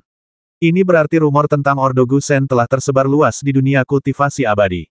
Selama ia berusaha sedikit dan bertanya, ia seharusnya bisa mendapatkan informasi yang relevan. Limuran melihat sekeliling dan berpikir, sebelum kematian mereka, 3 sahabat musim dingin menghancurkan dan menutup formasi 7 bintang yang menyertai bulan. Serangga pemakan cahaya itu bisa tiba kapan saja. Kita sebaiknya tidak tinggal lama di sini. Sebaiknya kita pergi sesegera mungkin. Memikirkan hal ini, Limuran melambaikan lengan bajunya dan mengambil tas penyimpanan 3 sahabat musim dingin dan yang lainnya satu persatu, lalu dengan cepat mengambil kristal-kristal mempesona di sekitarnya satu persatu. Gua terbengkalai ini cukup besar, dan mungkin masih ada beberapa kristal berkilau yang tersisa di tempat lain. Namun, jumlah kristal berkilau yang dikumpulkan Limuran sudah sangat banyak, jadi ia tidak lagi mencarinya di tempat lain. Limuran sedang bersiap kembali dengan muatan penuh ketika tiba-tiba ia mendengar suara dengungan mendekat dari depan. Dengan bantuan teknik pupil gelap, ia melihat segerombolan serangga pemakan cahaya terbang ke arahnya. Limuran tidak bisa gegabah saat berhadapan dengan sekelompok besar serangga pemakan cahaya. Seperti yang dikatakan Zhao Song, serangga pemakan cahaya dalam jumlah kecil tidak perlu ditakuti, tetapi begitu jumlahnya meningkat, serangga pemakan cahaya dalam jumlah besar hampir dapat melahap semua serangan magis dan sulit dihadapi. Bahkan jika makhluk dalam fase Dharma bertemu dengannya, itu akan sangat merepotkan. Limuran buru-buru memberi perintah kepada Xiao Bai, yang segera membuka mulutnya dan melolong seperti serigala, dan tiba-tiba di lingkungan yang gelap ini, cahaya bulan yang cemerlang jatuh dari langit, menerangi sekeliling. Benar saja, ketika kawanan serangga pemakan cahaya itu melihat cahaya bulan yang mengandung seberkas saripati bulan, mereka pun terbang ke arahnya dan dalam sekejap mata mengepung cahaya bulan itu. Limuran mengambil kesempatan untuk membawa Xiao Bai dan dengan cepat terbang melewatinya. Namun, serangga pemakan cahaya melahap cahaya bulan dengan kecepatan yang mencengangkan. Dalam sekejap, mereka melahap semua sihir cahaya bulan milik Xiao Bai lalu, kawanan serangga itu kembali berdengung ke arah Limuran. Limuran dengan santai mengeluarkan setumpuk besar jimat emas dari tangannya dan mengaktifkannya satu persatu. Jimat emas ini berubah wujud menjadi cahaya keemasan, lalu meledak satu demi satu, berubah wujud menjadi sinar keemasan cemerlang tak terhitung jumlahnya, meliputi area luas di sekelilingnya. Serangga pemakan cahaya segera tertarik oleh ribuan sinar emas dan menerkam ke depan satu persatu. Setelah beberapa saat, kawanan serangga itu melahap semua sinar keemasan itu, dan keadaan di sekitarnya kembali gelap gulita. Pada saat ini, Limuran juga menghilang ke dalam kegelapan. Kawanan serangga bahkan tidak bisa merasakan aura Limuran. Sebenarnya, Limuran memang memanfaatkan kesempatan untuk melarikan diri, tetapi ia tidak melarikan diri terlalu jauh. Ia mengeluarkan pedang pemburu jiwa dan melakukan teknik persembunyian malam, bersembunyi di kegelapan. Dengan bantuan pedang pemburu jiwa, penyembunyian Limuran di lingkungan gelap ini sangat efektif. Selama mereka tidak terlalu dekat, sulit untuk mendeteksi napas dan keberadaannya. Limuran dengan cepat menghalau kawanan serangga pemakan cahaya, yang mustahil dihadapi oleh kultivator biasa di tahap akhir pengembaraan ilahi, dan melarikan diri satu persatu. Selama proses ini, tentu saja, beberapa serangga pemakan cahaya juga menyerbu ke sisi Limuran dan membuka mulut mereka untuk menggigitnya. Agar tidak menarik segerombolan serangga, Limuran tidak berani menggunakan sihir untuk menghadapi serangga pemakan cahaya yang tersebar ini. Ia hanya bisa mengandalkan kekuatan tubuh fisiknya untuk menghancurkan serangga pemakan cahaya ini hingga mati satu persatu dengan tangan kosong. Manfaat mempraktikkan teknik pemurnian tubuh ke tingkat yang lebih tinggi memang luar biasa. Jika Limuran tidak mempraktikkan teknik pemurnian tubuh, dengan kekuatan sihirnya yang mendalam dan berbagai cara, ia seharusnya mampu bertahan dari krisis ini, tetapi prosesnya mungkin akan relatif lebih sulit dan tidak begitu lancar. Setelah Limuran mengusir kawanan serangga pemakan cahaya, ia tiba di gua tempat formasi 7 bintang yang menyertai bulan didirikan. Di sana ia melihat dua mayat yang hancur dengan sisa kehangatan yang masih melekat. Mereka adalah pasangan tua Zhou. Limuran mendesah ringan, mengumpulkan harta yang ditinggalkan kedua pria itu, lalu mengubur jasad mereka di tempat. Formasi 7 bintang yang menyertai bulan itu sungguh kuat. Karena semua peralatan untuk menyusun formasi ini ada di sini, sekalian saja aku bawa semuanya, pikir Limuran dalam hati. Dia secara pribadi telah melihat formasi yang dibentuk oleh 3 sahabat Sui Han dan yang lainnya di sini, jadi tidak sulit baginya untuk menemukan peralatan formasi satu per satu dan memasukkan semuanya ke dalam tas penyimpanan. Setelah itu, Limuran terbang keluar dari gua rahasia itu dengan satu tarikan napas dan menghancurkan pintu masuk gua itu. Keesokan harinya, Limuran kembali ke Pulau Sunyang. Sehari yang lalu, saat Limuran datang ke pulau ini, dia masih seorang kultivator aneh di tahap akhir pengembaraan ilahi tetapi sekarang, dia sangat berbeda. Limuran sedang berjalan-jalan di kota pasar Pulau Sunyang. Ia merasa beberapa kultivator di sekitarnya menatapnya dengan penuh arti. Begitu ia melihat mereka, mereka langsung mengalihkan pandangan, seolah-olah mereka sangat takut pada Limuran. Tak lama kemudian, Limuran menebak alasannya. Ia hanya tersenyum dan tidak menganggapnya serius. Limuran masuk ke kedai teh. Ketika penjaga toko melihat Limuran, ia ketakutan seperti melihat hantu, tetapi kemudian kembali normal. Bukankah ini rekan Daois Li?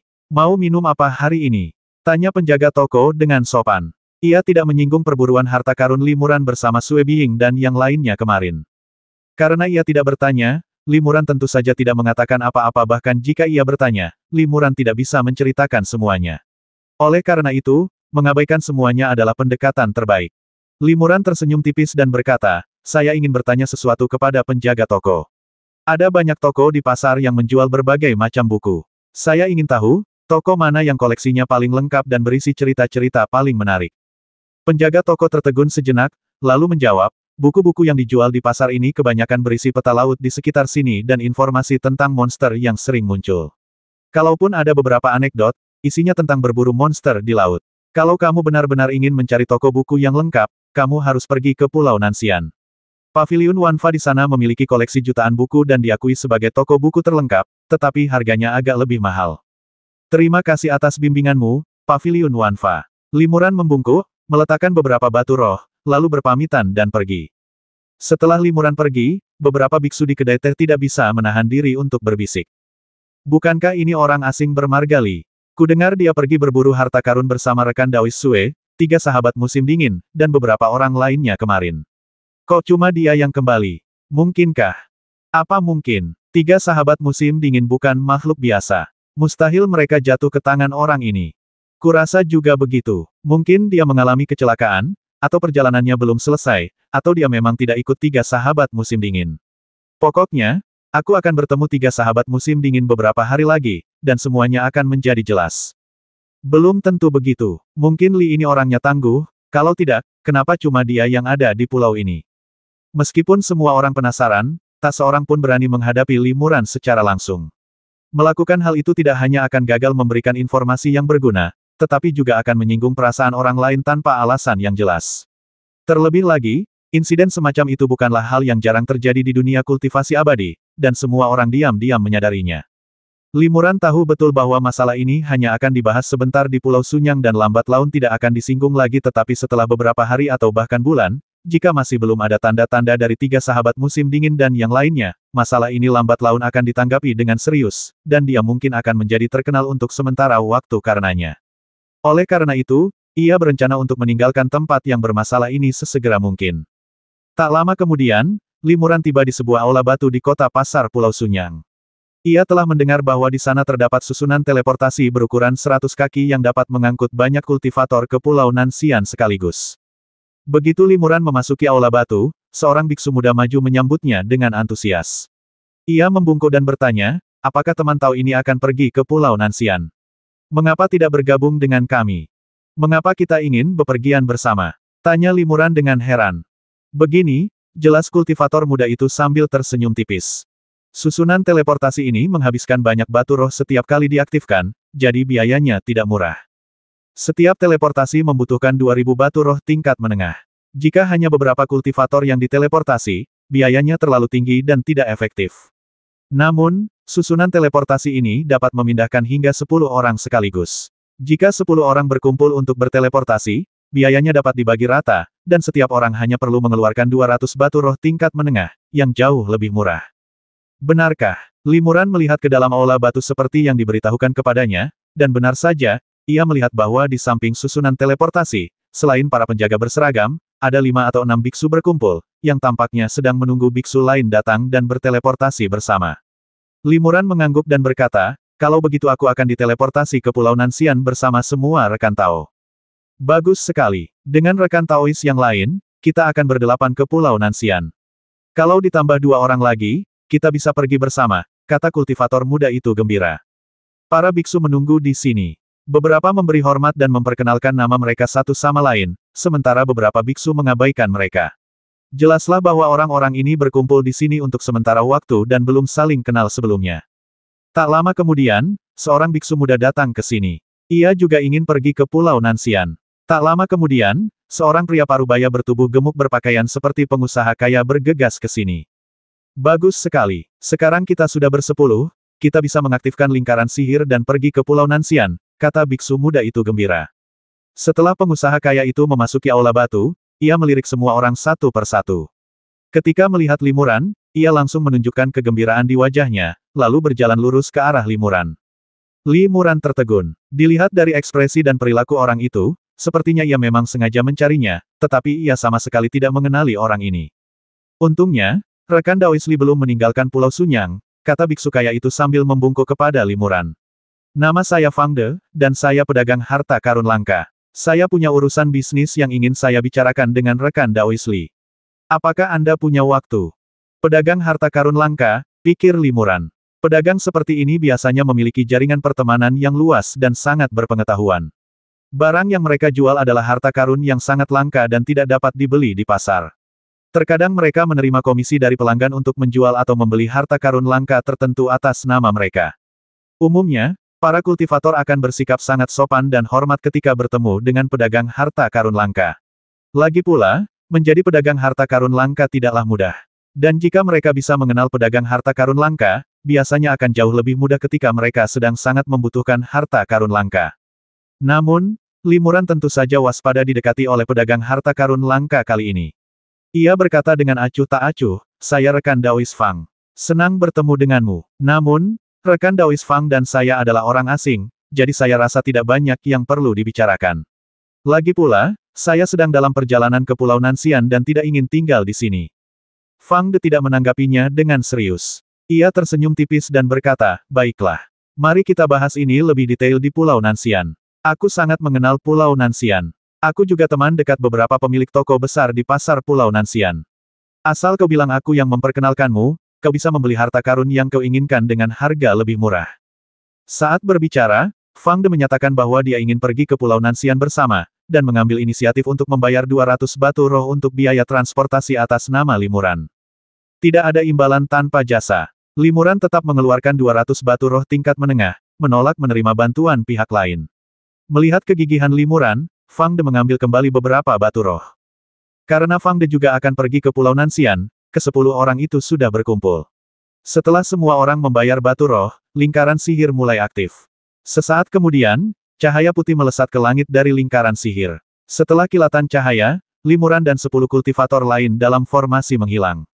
Detik berikutnya, mereka muncul di aula batu lain. Namun, aula ini jauh lebih luas, dikelilingi lebih dari 10 susunan teleportasi, dan puluhan kultivator di dalamnya.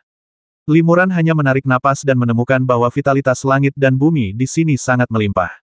Semua orang saling membungkuk dan berpamitan, lalu bubar. Hanya pedagang harta karun langka, Fang De, yang masih mengikuti Limuran dari dekat.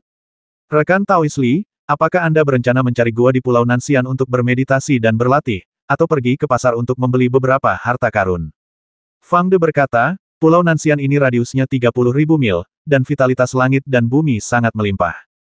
Pulau ini merupakan salah satu tempat gua yang terkenal penuh berkah. Gua-gua di pulau ini cukup padat, dengan total lebih dari 3.000. Gua-gua ini dibagi menjadi 4 tingkat berdasarkan kualitasnya surga, bumi, hitam, dan kuning. Hanya yang terburuk, lebih dari 1.000 gua tingkat kuning, yang terbuka untuk disewakan kepada para kultivator di tahap Senyu. Namun, Jika Fang memperkenalkan Anda, rekan Taoist Li dapat menyewa gua tingkat hitam, yang akan sangat membantu Anda untuk menembus hambatan tahap fase Dharma. Jika Anda ingin membeli beberapa harta karun yang akan membantu Anda menembus kemacetan fase Dharma, Anda sebaiknya pergi ke rumah harta karun terbesar di pasar. Mereka memiliki koleksi harta karun terlengkap di sana, dan selama Anda mengatakan bahwa Fang yang memperkenalkan Anda bisa mendapatkan diskon harga. Hati Limuran tergerak. Apa yang dikatakan pihak lain memang harus ia lakukan saat ini. Tampaknya pedagang harta karun langka ini bisa sangat membantunya. Harganya memang menguntungkan, tetapi jika ia benar-benar bisa menyewa gua yang lebih baik melalui pedagang harta karun langka, itu sangat penting bagi Limuran. Semakin baik gua tersebut, semakin melimpah energi langit dan bumi di sekitarnya, yang sangat penting untuk menembus hambatan fase Dharma. Limuran berkata, tampaknya rekan Daoist Fang memang sangat kuat. Namun, saya tidak tahu apa gunanya berbisnis dengan rekan Daoist Fang. Fang De berkata, ini bukan tempat yang tepat untuk bicara. Ada kilang anggur tak jauh dari sini. Anggur dan teh spiritual di sana sangat terkenal. Kalau Anda tidak keberatan, rekan Daoist Li, silakan duduk di sana sebentar, lalu kita bisa bicara lebih detail. Limuran mengangguk, lalu mereka berdua pergi ke kilang anggur dan memasuki sayap yang didekorasi dengan mewah. Fang De memerintahkan gadis yang sedang menyajikan minuman di ruang samping untuk pergi, lalu membuka pembatas di sekitarnya dan memasang penutup kedap suara. Setelah itu, Fang De mengeluarkan seekor serangga kecil mirip semut terbang berukuran sekitar 1 inci. Setelah berputar-putar di dalam ruangan, Fang De mengambilnya. Melihat keingintahuan Limuran, Fang De menjelaskan, ini adalah gu tekad ilahi. Jika ada yang memasang susunan pengintai atau alat pengintai lainnya di sayap ini, pasti akan ketahuan. Meskipun saya teman lama pemilik kilang anggur ini, saya tetap harus waspada. Sekarang setelah semuanya diperiksa, tempat ini sangat aman. Saya bisa berbicara terus terang dengan rekan Daoist Li. Begitu, Limuran mengangguk, berpikir dalam hati bahwa pedagang harta karun langka ini memang teliti dan berhati-hati. Ia bertanya, rekan Taoist Fang, sebenarnya untuk apa kau datang menemuiku? Kristal yang memukau Fang De berhenti berbelit-belit dan langsung menyatakan tujuannya. Ia melanjutkan, sebagai pedagang harta karun langka, saya tentu saja berpengetahuan luas. Kemarin saya mengetahui bahwa rekan Daoist Li menerima undangan dari Sui Biying, 3 sahabat Sui Han, dan yang lainnya untuk berburu harta karun di laut. Banyak orang di Pulau Sunyang tahu tentang ini, tetapi hanya sedikit yang tahu bahwa harta karun yang Anda cari adalah kristal berkilau. Karena rekan Daoist Li telah kembali dengan selamat, dia pasti telah mendapatkan banyak kristal berkilau. Rekan Daoist Li sendiri hanya membutuhkan sebagian kecil, jadi seharusnya masih ada cukup banyak kristal berkilau yang tersisa. Saya ingin tahu apakah rekan Daoist Li bisa menjual semua kristal berkilau yang tersisa itu kepada saya. Saya jamin saya bisa memberikan harga yang memuaskan kepada rekan Daoist Li. Hati Limuran bergetar, tetapi ia bertanya dengan tenang, mengapa rekan Daoist Fang datang kepadaku? Mengapa ia tidak pergi menemui rekan Daoist Sui dan 3 sahabat musim dingin untuk membeli kristal radian? Fang De tersenyum tipis. Haha, sejujurnya, aku sudah lama punya perjanjian dengan Sui Biying.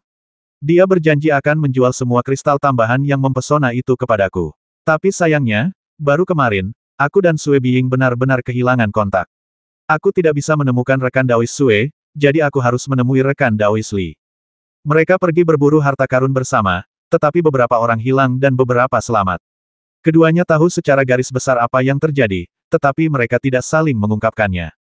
Limuran merenung sejenak lalu mengangguk, lalu berkata, aku memang punya beberapa kristal yang berkilau, tapi aku ingin tahu harta apa yang akan ditukarkan oleh rekan Daoist Fang. Kalau itu batu roh, lupakan saja. Meskipun kekayaanku tidak seberapa, aku tidak kekurangannya. Setelah mendengar Limuran mengakui bahwa ia memiliki kristal yang mempesona, raut wajah Fang De menunjukkan sedikit kegembiraan. Sebelumnya, ia hanya menduga Limuran memiliki harta karun ini, tetapi sekarang setelah Limuran mengakuinya secara langsung, peluangnya untuk mendapatkan kristal yang mempesona itu meningkat pesat. Sebagai pedagang harta karun langka, Fang punya cukup banyak harta karun langka. Tergantung kebudewa rekan Daoist Li. Bahkan bahan baku untuk menyempurnakan senjata sihir pun, Fang punya, kata Fang De sambil tersenyum. Seperti kata pepatah, barang langka itu berharga. Kristal yang berkilau itu adalah barang langka, dan harta karun di tangan Fang De juga merupakan barang langka, jadi ia menyembunyikannya dan menunggu pihak lain menanyakan harganya. Limuran merenung sejenak dan berkata, kristal berkilau adalah harta yang sangat berguna saat menerobos kemacetan fase Dharma. Aku akan menggunakannya untuk menukar beberapa harta lain dengan fungsi serupa. Misalnya, giok kondensasi, lem fase padat. Limuran menyebutkan 7 atau 8 harta karun sekaligus, yang semuanya dikabarkan berguna dalam menerobos kemacetan tahap fase Dharma. Fang De langsung merasa malu ketika mendengar ini. Ia tersenyum pahit dan berkata, harta karun yang disebutkan rekan Daois Li semuanya bahkan lebih langka daripada kristal berkilau. Saya sudah menjadi pedagang harta karun langka selama bertahun-tahun, tetapi saya belum pernah melihatnya.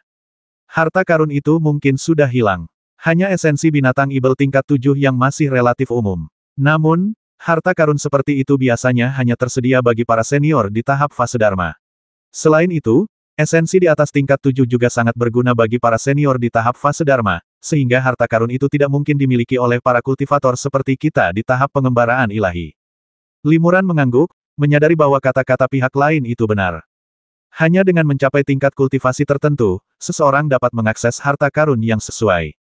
Binatang ibel level 7 setara dengan kultivator tahap Dharma awal, dan esensinya hanya dapat dimiliki oleh kultivator tahap Dharma. Meskipun esensi level 7 mungkin bukan harta langka bagi kultivator tahap Dharma, itu adalah harta langka yang jarang terlihat seumur hidup bagi kultivator pengembara ilahi. Esensi binatang ibel level 7 mengandung energi yang sangat padat dan jejak kekuatan ibel tahap Dharma, menjadikannya bantuan yang signifikan dalam menembus hambatan tahap-tahap Dharma. Namun, kata Fang De, nadanya berubah meskipun aku tidak memiliki esensi tingkat ketujuh, aku tahu petunjuk monster tingkat ketujuh. Sebuah petunjuk. Seberapa spesifikkah itu? Li Muran berpikir. Fang De berkata, informasinya sangat lengkap, hingga jenis dan tingkatan binatang ibel itu, serta lokasi sarangnya yang tepat. Awalnya saya berencana menjual informasi ini kepada seorang senior di tahap fase Dharma, tetapi jika rekan Daois Li tertarik, saya juga bisa menjualnya kepada Anda. Li Muran berkata dengan tenang, itu binatang ibel tingkat 7, setara dengan seorang kultivator di tahap awal fase Dharma. Bahkan jika aku mendapatkan informasinya, aku khawatir itu akan sia-sia. Itu belum tentu benar, kata Fang De. Fakta bahwa rekan Daois Li berhasil mendapatkan kristal cahaya cemerlang menunjukkan bahwa ia memiliki keberuntungan dan kekuatan yang luar biasa. Bukan tidak mungkin baginya untuk mendapatkan esensi tingkat ketujuh. Lagi pula, monster pada dasarnya tidak terlalu cerdas. Meskipun kekuatan sihir dan kekuatan fisik mereka luar biasa, mereka selalu memiliki kelemahan yang dapat dimanfaatkan. Limuran mengerutkan kening ya, kalaupun begitu, aku menggunakan kristal-kristal menyilaukan sungguhan untuk ditukar dengan informasi samar dari rekan Daois Fang. Kesepakatan ini mungkin sangat tidak adil. Melihat Limuran tampak berusaha memfasilitasi kesepakatan, Fang De berkata dengan gembira, haha, Fang tentu saja akan memberikan harta atau syarat lain untuk menebusnya kepada Li Daoyou. Aku tidak akan pernah membiarkan Li Daoyou menderita kerugian apapun. Setelah tawar-menawar, keduanya akhirnya sepakat bahwa Limuran akan mengeluarkan 5 atau 6 kristal menyilaukan sebagai imbalan atas informasi tentang monster tingkat 7 dan hak untuk tinggal di gua tingkat Suan di Pulau Nanxian selama 100 tahun. Selain itu, Fang De juga memberi Limuran beberapa bahan baku dan bahan pembantu untuk menyempurnakan senjata sihir, yang juga merupakan harta karun yang tidak mudah dibeli. Fang De menyerahkan sebagian harta karun di tempat dan mengajak Limuran memilih sebuah gua. 1 jam kemudian, Limuran memilih sebuah gua yang tenang, tersembunyi di antara pegunungan hijau dan air jernih, dan transaksi pun selesai. Fang De berpamitan dan pergi. Limuran membuka pembatas gua dan memasukinya. Konon, gua ini terletak di dekat tambang batu roh yang besar. Tidak hanya luas, tetapi juga memiliki energi alam yang melimpah. Selain itu, lingkungannya tenang dan agak jauh dari pasar paling ramai di pulau itu. Limuran sangat puas dengan hal ini. Limuran juga menyiapkan beberapa formasi pertahanan di tangannya, seperti formasi guntur surgawi dan formasi api bumi, dan menempatkannya di sekitar gua. Setelah melakukan semua ini, ia memasuki ruangan tenang untuk mempersiapkan latihan berikutnya. Jumlah kristal menyilaukan yang digunakan Limuran untuk ditukar dengan Fang De hanya sepertiga dari semua kristal menyilaukan yang dimilikinya. Kristal menyilaukan yang tersisa tidak hanya cukup untuk digunakannya, tetapi ia juga akan memiliki lebih banyak lagi. Dengan kristal yang cemerlang, beberapa harta karun yang dapat dibeli dari pasar yang bermanfaat untuk terobosan ke tahap fase Dharma, dan gua dengan kondisi yang cukup baik, kondisi eksternal bagi Limuran untuk menerobos ke tahap fase Dharma sudah matang.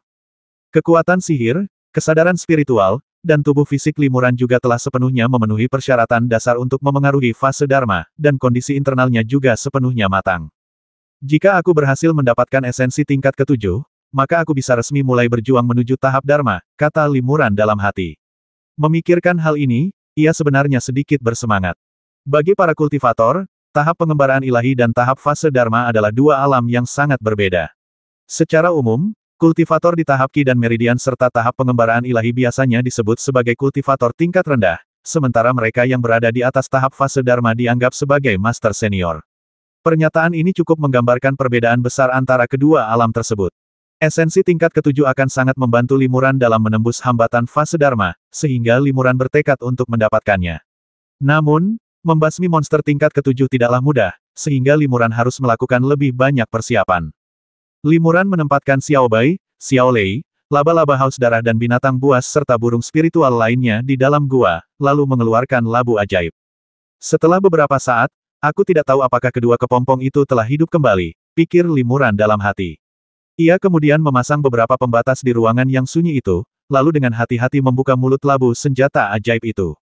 Begitu labu terbuka, gelombang panas keluar.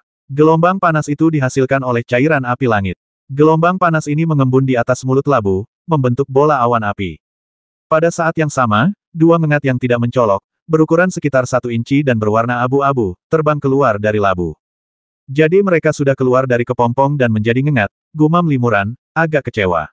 Kedua ngengat itu tidak hanya tampak biasa saja, tetapi salah satunya tampak lesu, bahkan mengepakkan sayapnya dengan susah payah.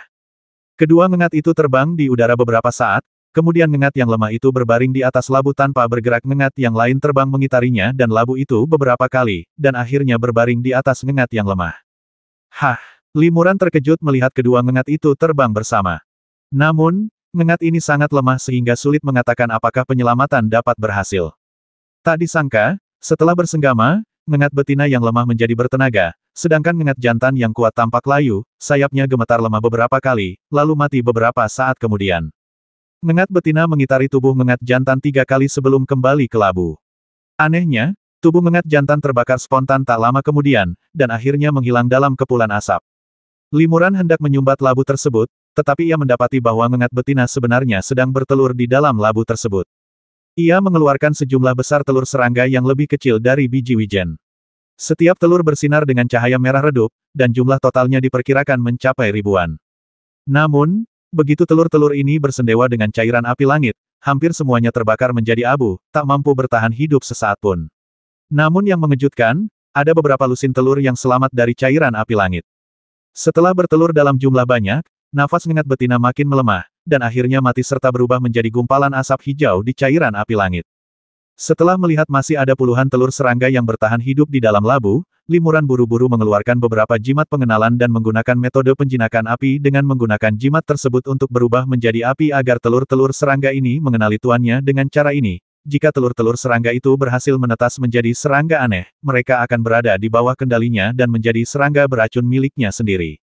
Dalam beberapa hari berikutnya, Limuran bersiap memburu monster tingkat ketujuh sambil memperhatikan perubahan pada telur serangga. Labu tersebut mengandung energi api yang melimpah, dan telur-telurnya segera menetas menjadi larva mirip ulat sutra. Namun, sebagian besar larva mati. Setelah 7 hari, hanya 8 larva yang bertahan hidup dan membentuk 8 kepompong seputih salju. 7 hari kemudian, kepompong putih itu pecah, dan keluarlah ngengat putih sepanjang 8 inci. Ngengat-ngengat ini jumlahnya kurang dari 1% dari total telur. Aura ke-8 ngengat putih ini sangat berbeda dari induk mereka, sepasang ngengat abu-abu, dan aura mereka tampak jauh lebih kuat. Kemampuan mereka beradaptasi dan bertahan hidup di cairan api langit sudah cukup membuktikan bahwa kekuatan magis mereka yang berasal dari api memang luar biasa. Pendahulu cacing gu ini adalah gu ledakan api, serangga aneh mirip ulat sutra yang jarang memintal kepompong dan bertransformasi menjadi ngengat. Namun, setelah 60 tahun percobaan dan stimulasi cairan api langit, mereka akhirnya berubah menjadi cacing gu putih mirip ngengat. Maka, Limuran pun menyebutnya gu api langit. Meskipun cacing-cacing aslinya mungkin berasal dari asal yang sama, karena setiap orang membudidayakan cacing di pasar yang berbeda dan menggunakan kondisi yang sangat berbeda, cacing yang mereka budidayakan semuanya unik. Cacing-cacing ini jelas bukan lagi gu ledakan api, jadi Limuran merasa perlu memberi mereka nama baru. Karena serangga itu lahir di cairan api surgawi, kita sebut saja gu api surgawi, kata Limuran. Limuran hanya memiliki sedikit serangga, jadi wajar saja jika ia tidak ingin membiarkan serangga-serangga itu menghancurkan diri sendiri untuk menguji kekuatan mereka. Untuk menguji kekuatan gu api langit, ia memanggil jimat naga api dan menyerang gu api langit.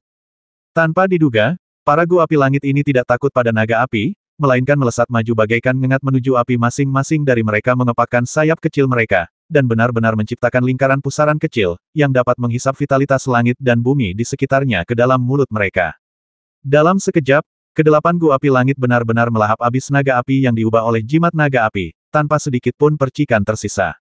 Limuran mencoba lagi dan menemukan bahwa kemampuan gua api langit ini untuk melahap api sungguh luar biasa. Terlebih lagi, setelah mereka melahap api, cahaya api samar muncul di sayap mereka, dan aura mereka tampak jauh lebih kuat. Namun, kekuatan mereka untuk melahap api tidaklah terbatas. Setelah api yang mereka lahap mencapai titik jenuh, mereka harus beristirahat selama setengah hari atau sehari. Jika tidak, mereka tidak akan dapat melahap api lagi. Kemampuan melahap api memang bagus, tapi aku penasaran seberapa hebat kemampuan menggunakan api. Limuran berpikir dalam hati, lalu memerintahkan serangga api langit ini untuk menyemburkan api. Namun, betapapun ia memberi perintah untuk mendesak mereka, gua api langit itu tidak bisa memuntahkan atau menggunakan sihir api apapun. Jika ia mendesak mereka terlalu cepat, gua api langit itu akan memerah dan bernapas dengan keras, seolah-olah akan meledak. Limuran begitu ketakutan sehingga ia segera membatalkan perintahnya. Ternyata gua api langit ini hanya bisa masuk tapi tidak bisa keluar. Mereka hanya bisa melahap api tapi tidak bisa menyerang dengan api kecuali mereka bisa menghancurkan diri sendiri, gumam Limuran. Dalam hal ini, semakin banyak dan murni api yang dilahap Skyfire Gu, semakin kuat auranya sendiri, dan semakin mengerikan kerusakan yang disebabkan oleh peledakan dirinya sendiri. Limuran terus membangkitkan 8 gu api langit di dalam senjata ajaib labu. Siapa sangka, hanya dalam 3 hari, cairan api langit di dalam labu telah habis dilahap mereka tanpa setetes pun tersisa.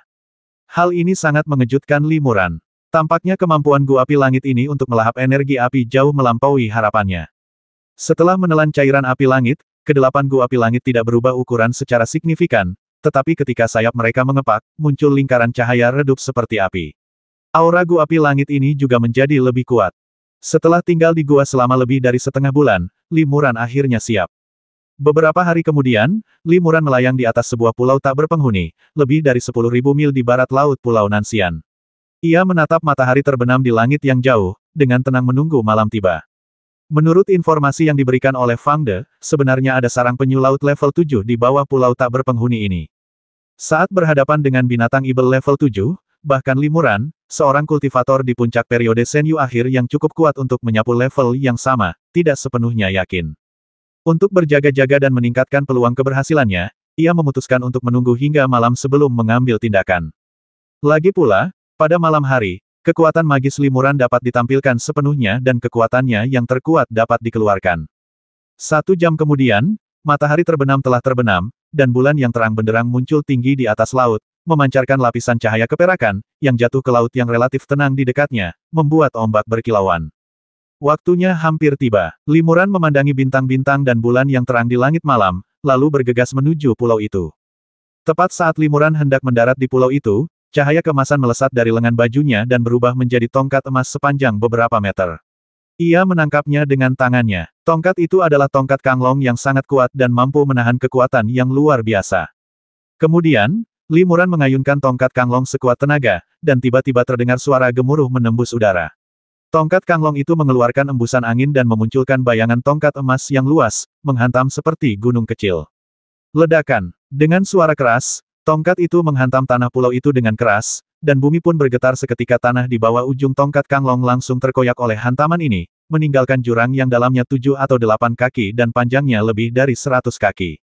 Bila teknik binaraga ini dikembangkan ke tingkat yang lebih tinggi, dengan kekuatan besar dan persenjataan yang tepat, maka teknik ini dapat mengeluarkan tenaga yang luar biasa. Tongkat Limuran tidak kalah kuatnya dengan mantra terkuat yang dirapalkannya dengan sekuat tenaga. Setelah hantaman ini, seluruh pulau berguncang cukup lama, dan burung-burung laut serta burung-burung raksasa yang hidup di pulau itu ketakutan dan berhamburan ke segala arah. Setelah burung-burung dan binatang buas itu terbang menjauh, pulau itu perlahan kembali tenang. Monster kura-kura ini sungguh sabar, pikir Limuran dalam hati. Ia mengangkat tongkat Kanglong, terbang ke udara, lalu jatuh lagi. Memanfaatkan momentum jatuhnya, ia mengayunkan tongkat itu dengan kuat.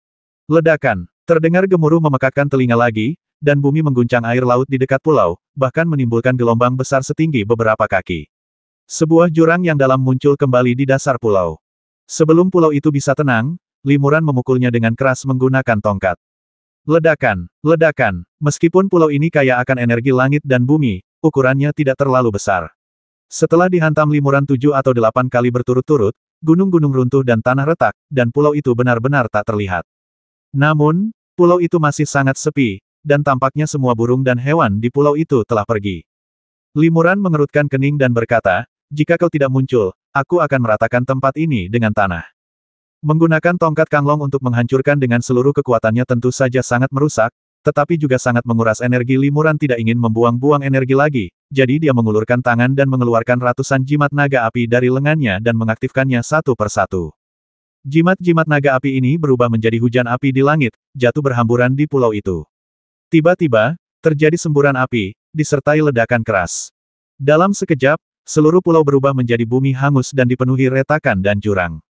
Setelah pemboman hebat, Limuran akhirnya menemukan bahwa energi murni dari langit dan bumi terungkap dari retakan yang telah ia buat.